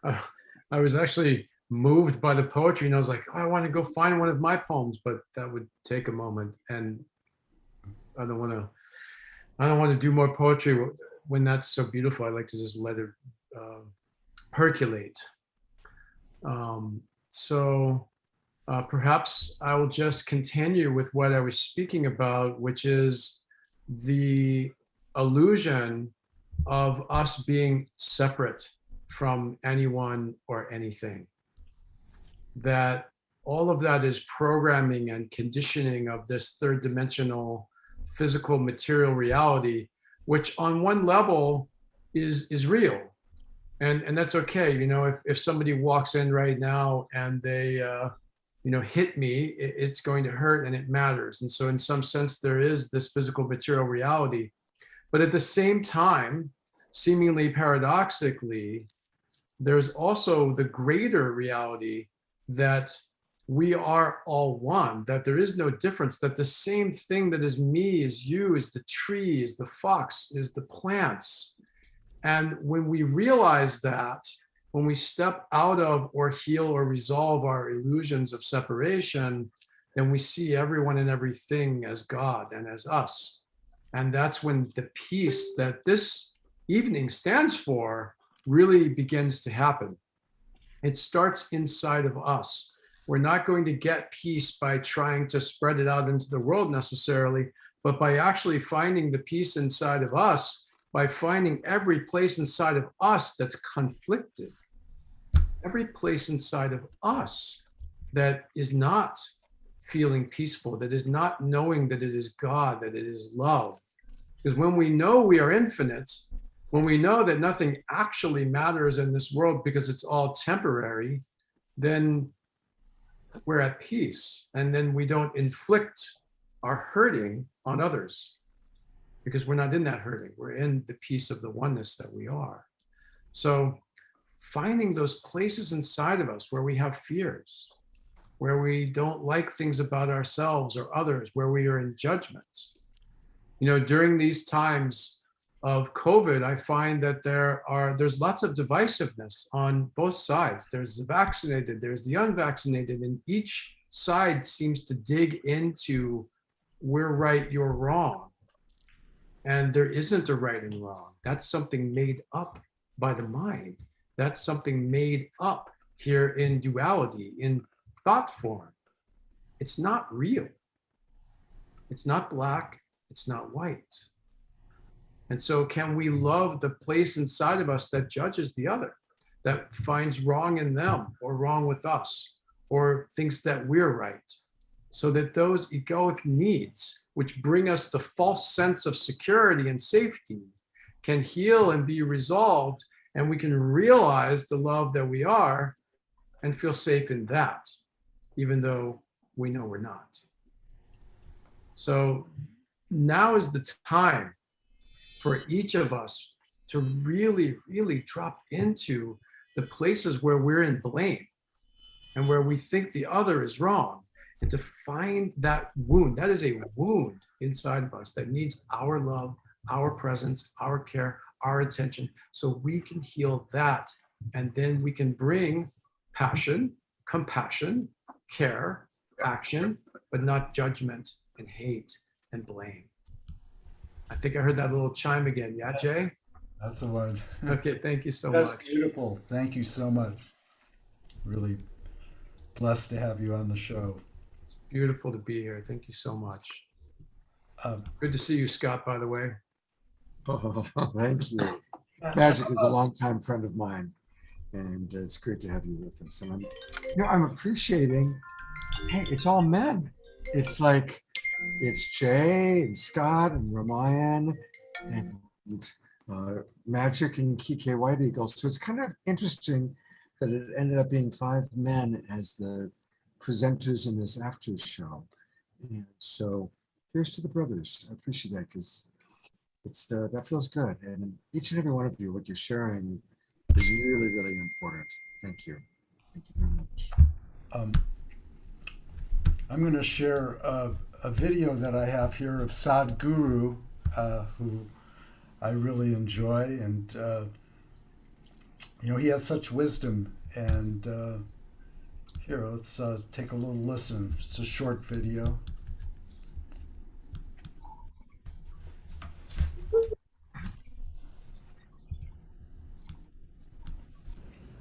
People ask me, Sadhguru, how do you operate with all these people? All kinds of horrible questions they're asking, they're doing this, they're doing that. I said, my life is not about them, it's about me.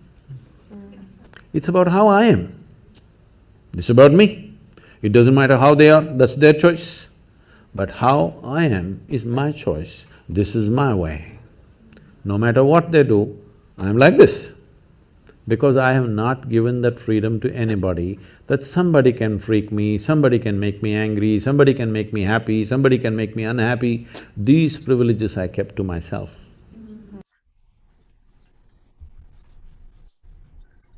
Oh, okay.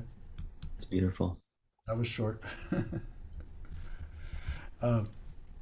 Yeah, so I thought yours ran a little longer, caught me by surprise. But Yes, this is a, I just want to speak to that for 1 second. sure. If I may. Because you have stages of realization on the path.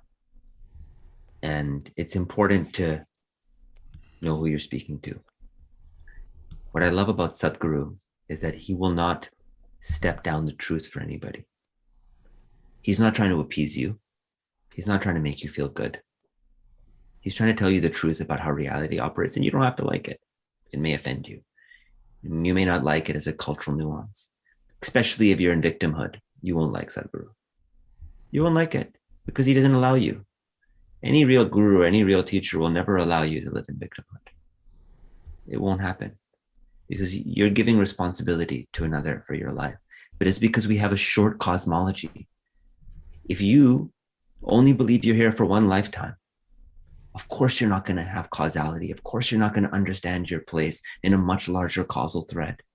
You won't see it. That dimension is not accessible to you. So the whole thing that happened in a lot of the Abrahamic religions is they created this dogma of one life. It didn't even happen during Jesus' time. It happened 400 years after. During the Council of Nicaea, they said, we're going to tell the people that the reincarnation, even though Jesus came back, he resurrected. And they still managed to tell people that, oh, it was just him. There's not anybody else. But Sadhguru says, once you become awake, part of the journey of awakening is you see your causal thread. You see it. Anybody who awakens sees their lifetime. You see it unfold in front of you. And you see how you created your reality across a vast spectrum. And this brings great humility, as well as great empowerment. And so in this clip, when he's saying, I don't give the right for anybody to take control of this anymore, that's all a yogi is. A yogi is one who now this to this, your fingertips to fingertips, you're in control. That's it. Doesn't mean much else. And he's claiming that.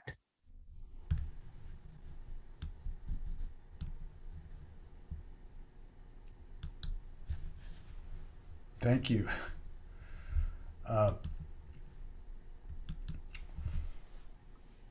This is fun. Glad you're here, and I'm glad everyone's here, and I hope everyone's blessed, because unless everybody's blessed, you really can't enjoy your blessings. And we pray for all our friends every day. We get together in prayer pods and we pray for our blessings to be blessed. And boy, I just tell you, almost everyone in my life is really blessed, and it feels real good. So I feel blessed. My beloved's bringing me a cup of tea right now. How blessed am I? I'm going to play it. Hello. It seems like an angel just appeared. I'm up. So I'm going to play this this video that Jan and I put together, and I think you'll like this. It's really fun. Here we go.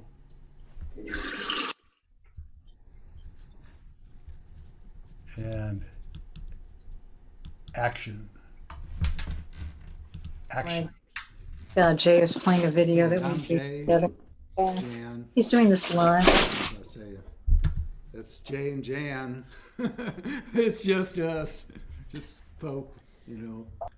He went that way. All right. So we're gonna play our song. It's my song.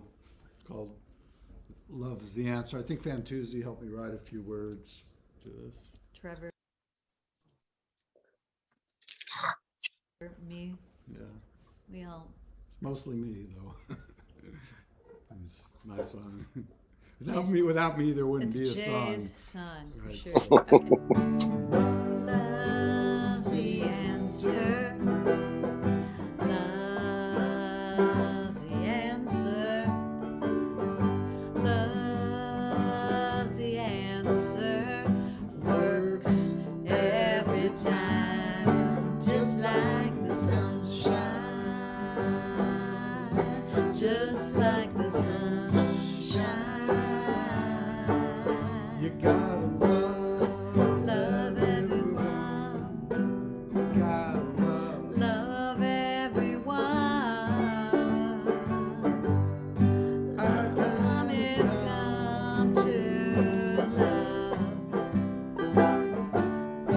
everyone. Shine like the sun. Got to shine like the sun. shine, shine like the sun. You got to shine, shine, shine like the sun.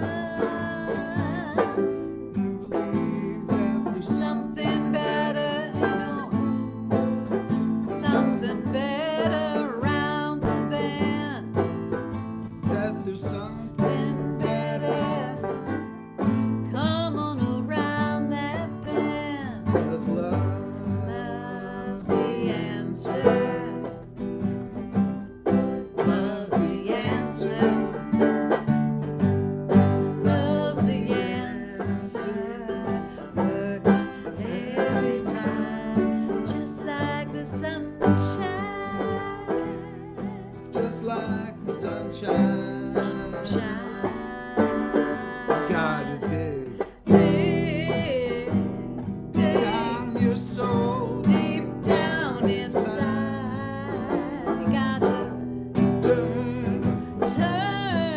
Turn, turn yourself around. Gotta believe that there's something better coming around that bend. Gotta believe that there's something better. It'll never end. got to shine like the sun. You got to Shine like the sun. Our time has come to shine like the sun. Just like the sunshine. just like the sunshine. Just like the sunshine. Just like the sunshine. You got to love everyone. You got to love everyone.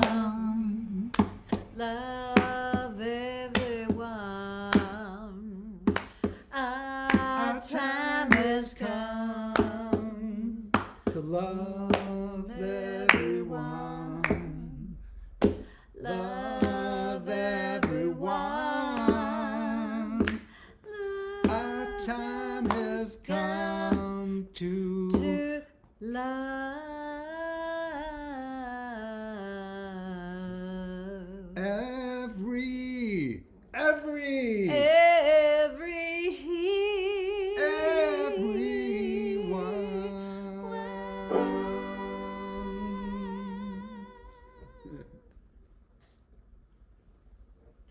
Oh.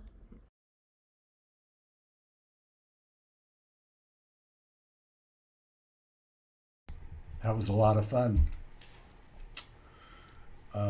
that's why I put on these shows so I could play my music. And that was the lovely and talented Jan Kaplan. You want to take 2 minutes, Jan? Only if you want to. Well, I just encourage everybody to be creative and have some fun and love everyone and celebrate life as much as you can. And every day is a gift. And thank you, thank you, thank you. And sending blessings out to all of our listeners and people out there. And hey, Scotty, and all of our friends that are still in the Zoom room. I love it so much. So thank you guys all for just hanging in there with it. I think Scott has a wisdom jewel he was going to play. Oh.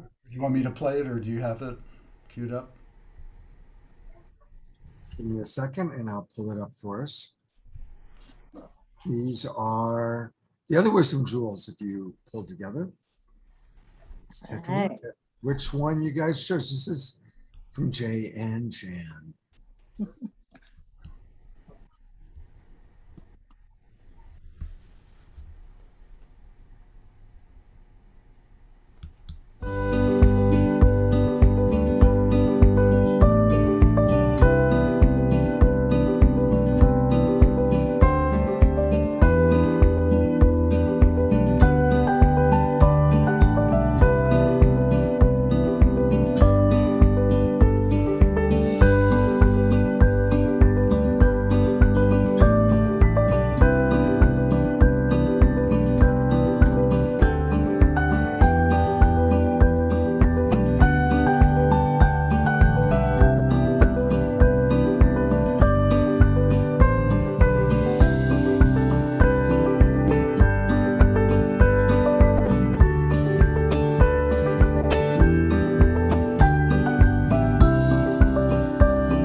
Big thank you to Jay and Jan for all the wisdom jewels that you guys create for us.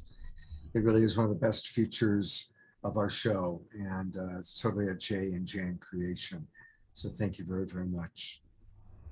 A funny thing happened, I was browsing through YouTube, and I ran across a video. It's a Himalayan monk, a yogi who lives in the Himalayas in the snow. And I took a shower, and I usually don't take cold showers. And he came to me and told me to take a cold shower, and I turned it on cold, and I did exactly what he's doing here. So, I'm going to play you this video. He asked me to play it on the show. I guess I'm talking to Himalayan yogis these days, so this is his video.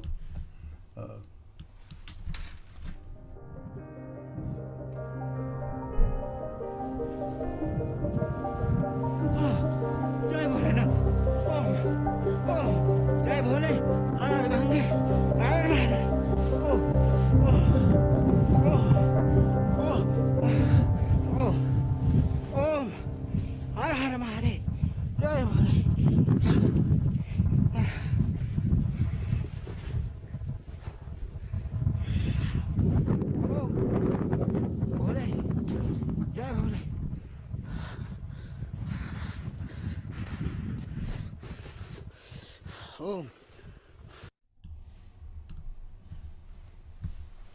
Thank you very much. Yeah, I was going to wind up the show with that clip, but Scott, had a video that he wanted to show of who was that, Scott? David Pramal and Mitten. Yes, so we've changed the agenda because we're going to, probably end the show with that. So I bumped it. Well, yeah, thank you. I thought, we had promised to have David Pramal and Mitten a video replay on the main show tonight. And we ended up having so many people drop in and visit us.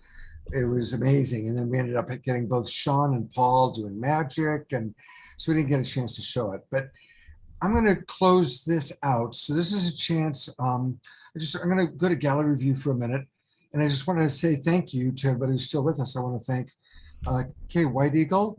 It's my first time meeting you. And I'm really glad that Jay discovered you and brought you into our Global Peace Tribe connection. Many of you can see Matthew. He's a new member of our team who I'll be meeting in 2 weeks when I'm in North Carolina. Magic Bernstein, dear friend. And just want to encourage everybody, if you want to go on a vision quest, see if Magic's got any availability. He's amazing. He's absolutely amazing. I've had the opportunity to personally work with him like that, and he's quite incredible. Jay, thank you for putting together and sponsoring tonight's show and after show. Jan, have a safe and wonderful trip down there. And for everybody, we still have 103 people in our Zoom room. So thank you everybody for watching and sharing it out. And excuse me, before we get too far into this, yeah, the show's not over, folks. We got a whole bunch more stuff that's really. Oh, I thought we just agreed we were going to end with this. No, well, I want to end with that, but I'm not ready to end yet. That's I misunderstood. I thought you were introducing. It's okay. It's okay.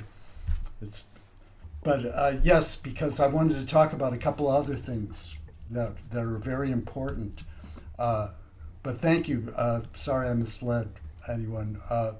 Here, I'm going to keep going right here.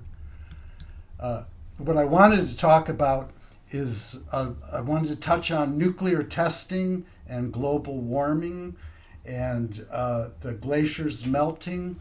And I've got some footage here. Well, this isn't videos, actually.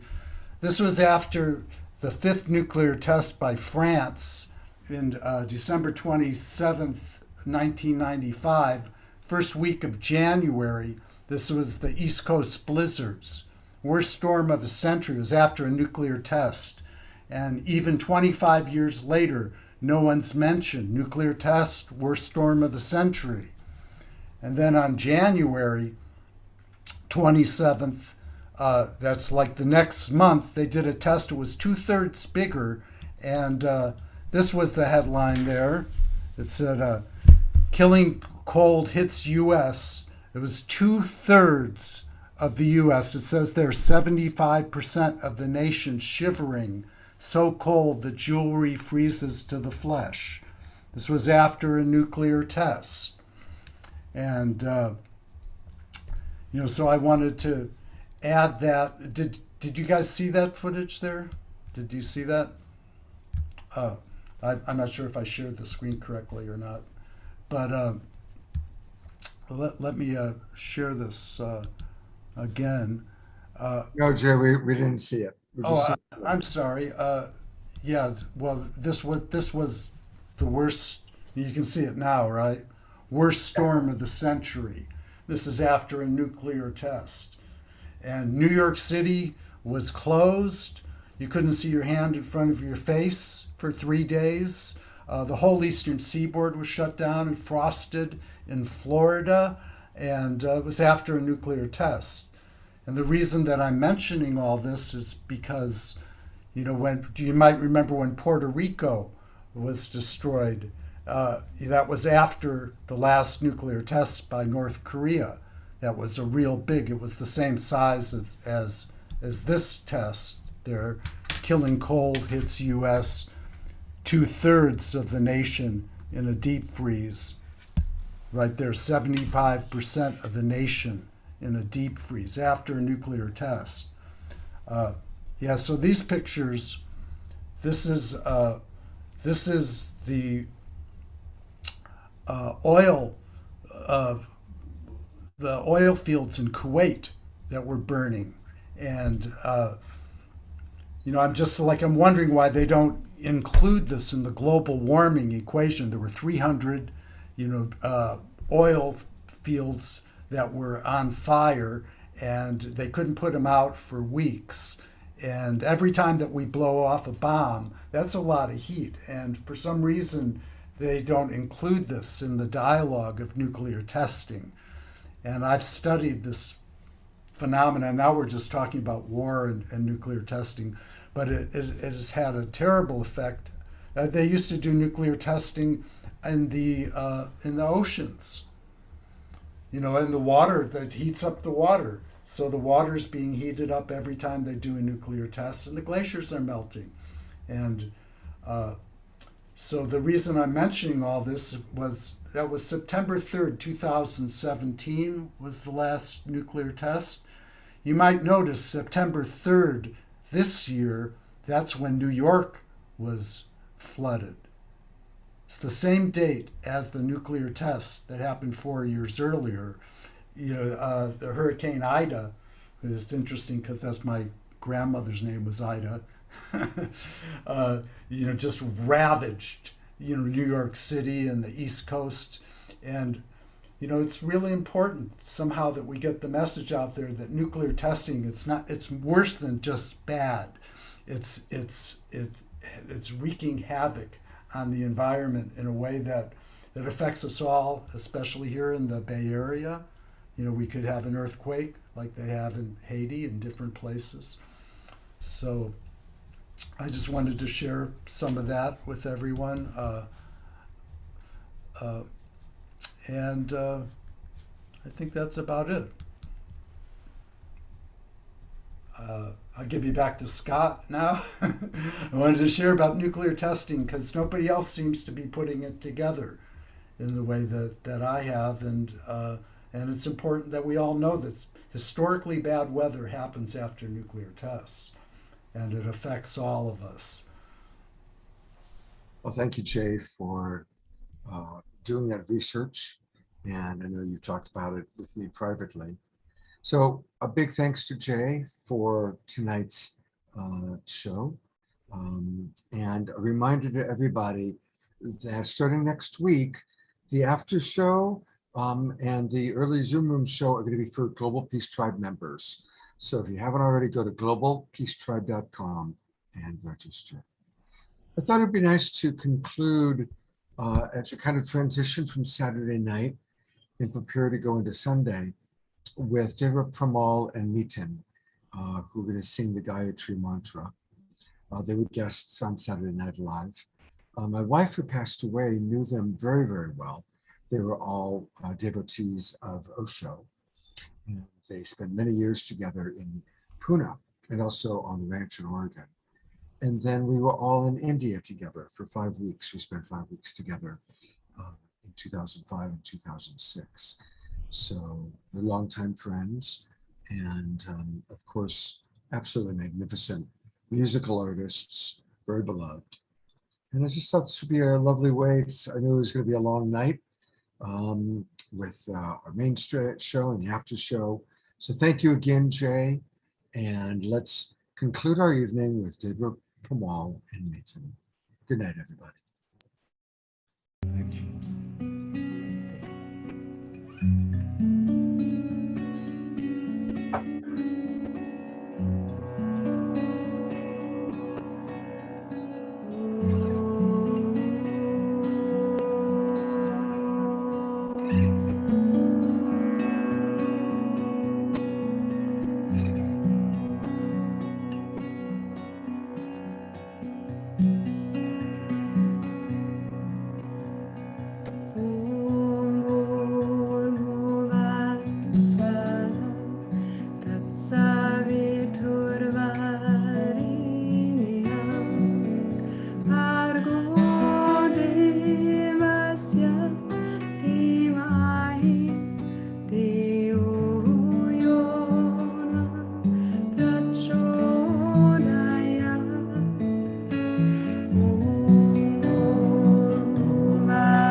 to sing this for yourself in your rooms and your temples. I'm sure you all know the words to the Gayatri Mantra, and we'll play for you. And nice to give you a space to sing. Okay.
Sham no mitra, sham maruna, sham no bhavid varyamam, sham na indro brahaspati, sham no vishnu rukrama, namo brahmane, namaste vayu, tvamiva pratyaksham brahmasi, tvamiva pratyaksham brahma vadisyami, ritam vadisyami, satyam vadisyami, Tanmam avatu, tatvaktaram avatu, avatu mam, avatu vaktaram. Om Shanti, Shanti, Shanti.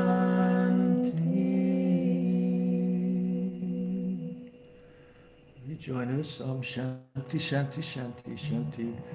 A prayer for universal peace. We sing. We sing. That's my friend from India. I know exactly who that was. Let's join together. Om Shanti, Shanti, Shanti for universal peace. We join Deva. Om Shanti, Shanti, Shanti,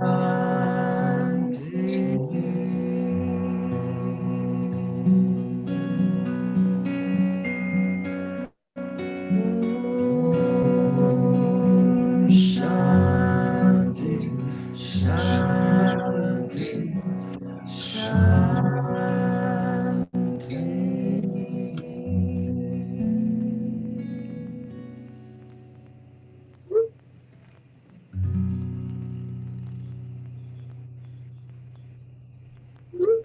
Just take a moment to close your eyes. Just come home for a moment. So excited to be all together. This is a moment we can be together, really together in our hearts, in our silent moment with the Gayatri Mantra.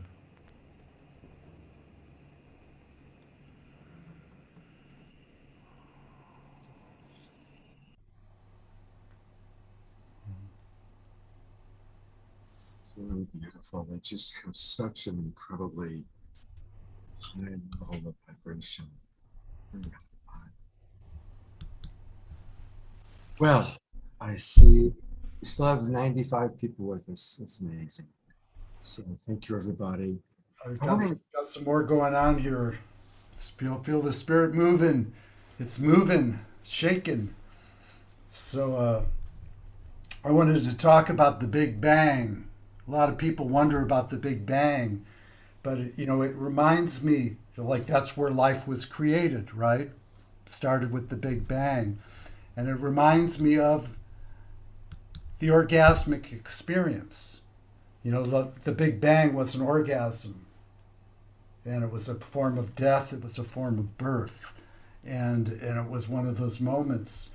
And I wanted to talk about, if Magic wants to come on, or we can, talk a little more, about, when you go to sleep at night, there's a state, it's called, I call it twilight. That's where you're in between awakening and in between sleep. And that's a time where we can send out our requests, to the universe for healing. Thank you for miracle healing.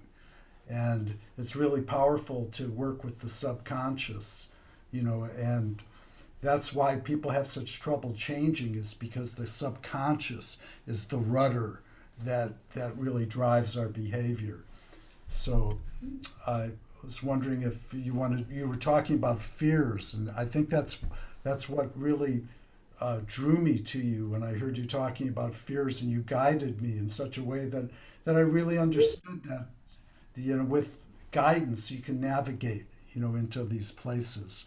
So if you'd like to share anything about that, or twilight, or subconscious healing.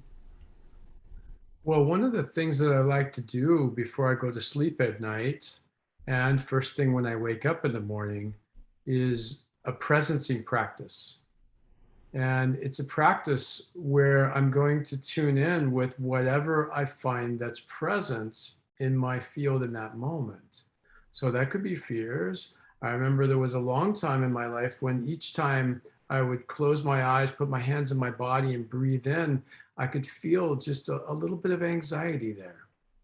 In fact, I remember at the beginning of this pandemic that we were in back in maybe March of 2020, when there was a tremendous amount of fear on the planet, I started feeling that in my body. And so my practice was to just lay in bed, maybe before going to sleep, put my hands on my body and start to breathe and to notice, where do I feel the strongest sensations in my body? We always have sensations in our body. The mind likes to label those sensations and call them fear or call them joy. But the reality is that they're neutral. They're just sensations. It's the mind that likes to divide and to separate and to create little boxes out of things so that we can understand them. But if we let that go, we just go, okay, where are the sensations here? And start to track those and to be with those and to place our consciousness on them. When we do that, we're becoming more intimate with ourselves, because most of us are distancing ourselves from ourselves because our mind is judging the sensations in our body as good or bad.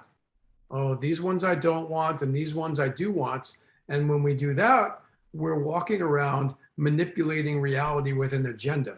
Whether it's a good agenda or a bad agenda, it's still an agenda. And when we can drop into what's present in our being, then we immediately are not in the mind anymore. We've now placed our consciousness on the body. which is our vehicle here on earth. And at dream time, when we take our breath is the connection between the conscious and the unconscious. When we are breathing normally, we're not thinking about it. It's an unconscious action. So then when we take our consciousness and place it on the breath, we're building a bridge between conscious and unconscious, which is a perfect thing to do as we go into the dream time, which is a place where that bridge is occurring. And to bring our full presence into that, and to bring what's really going on inside of us more into presence, so that if we do have some loss or some hurt or something that's troubling us, it can actually metabolize. Our presence metabolizes emotions. It's how our emotional body works. We don't get stuck in a particular emotion if we're being with it and we're loving it. Then it just moves and it empties. And so this is a wonderful time to practice this, because we're still, we're quiet, we're in bed, we have no other distractions. And a lot of times during the day, we're busy. We're too busy to experience ourselves, to be with ourselves. So what a great opportunity to have a spiritual practice, a psychological practice, an emotional practice, an embodied practice, all at one time. How present can I be? And if I'm present, then I'm unified with me. And then anything that is hurting or fearful or doubtful, if I bring presence to that as well, it's going to show me what it's about, how it got there, and it's going to empty and heal and resolve. And we find ourselves in more peace. So I find this a very beautiful thing to do when I'm going into the dream time, and also to start my day, to wake up being present. And often when I wake up in the morning, I've been sleeping all night long, and what I haven't been doing while I've been sleeping is avoiding all of the things that I don't want to feel and experience. I've been asleep, so I haven't been doing that. So I wake up and there it is right there. When I lay in bed in the morning, I can often discern in the most present and easy way what's going on inside of me. And then I can get intimate with it. And that gives me the opportunity to become one with myself. And every time I do that, then I experience that on the outside as well. If I want to have empathy, if I want to have compassion, then can I have empathy with me? You know, if I want intimacy with others, can I have intimacy with myself?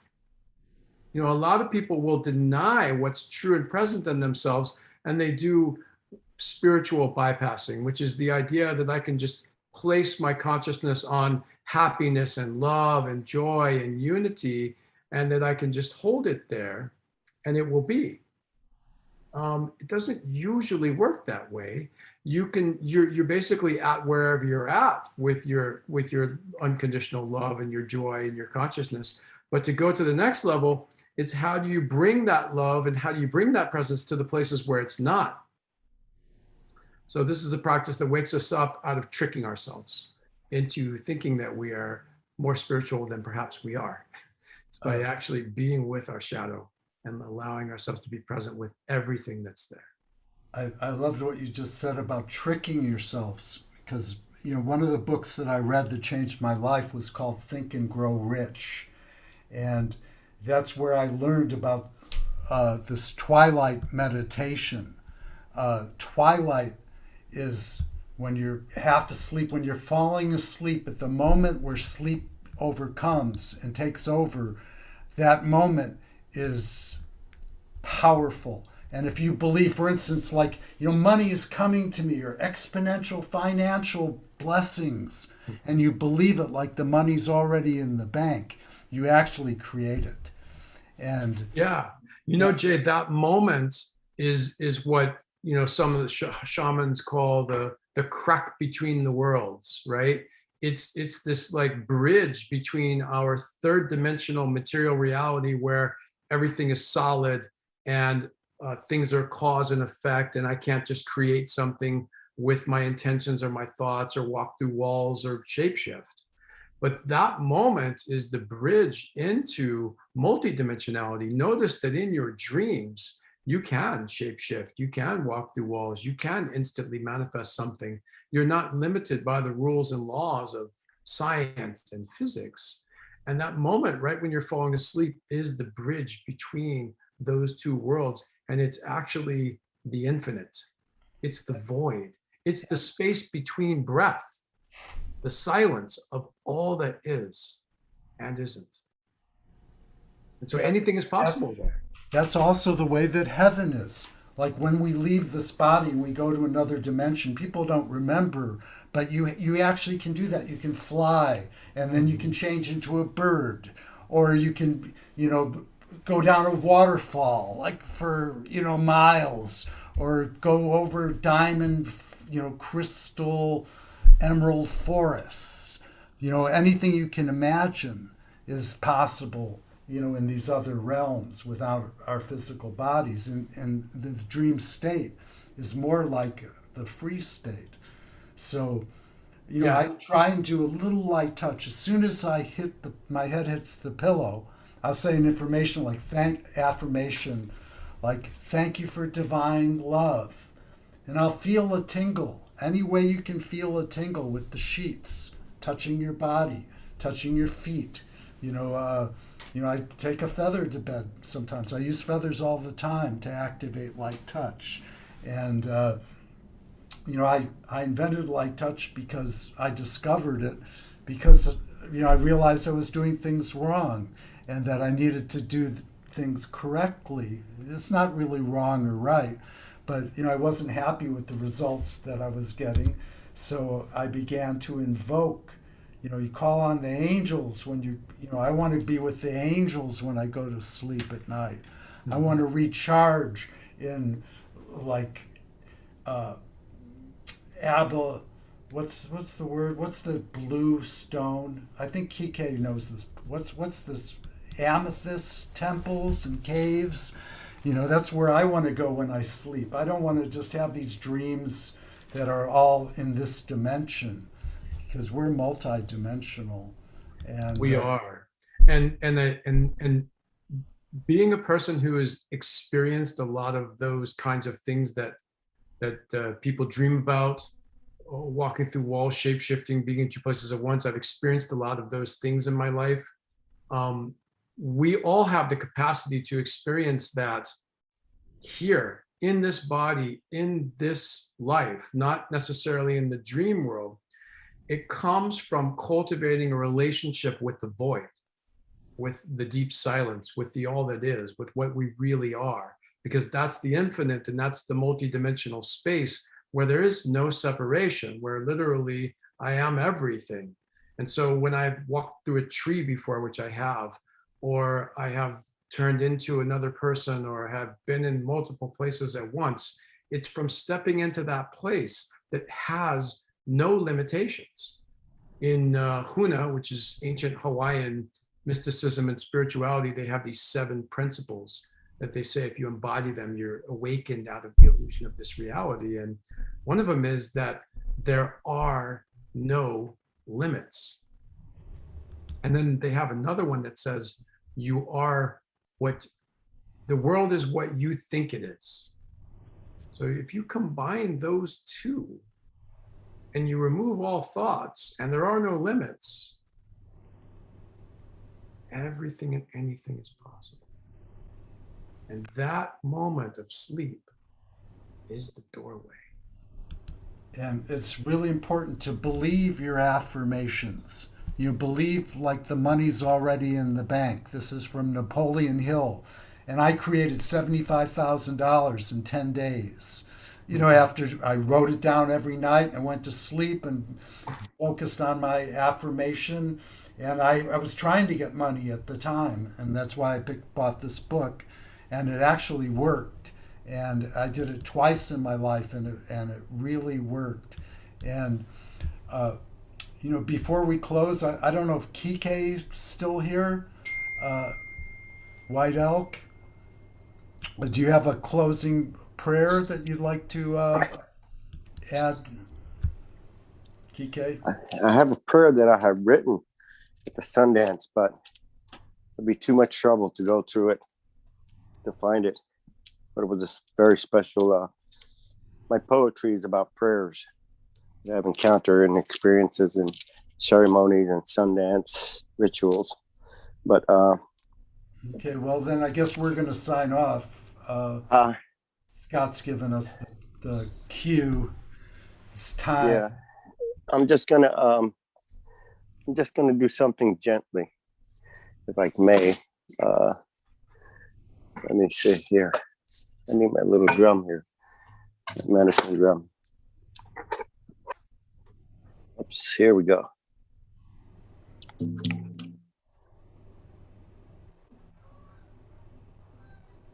Oh.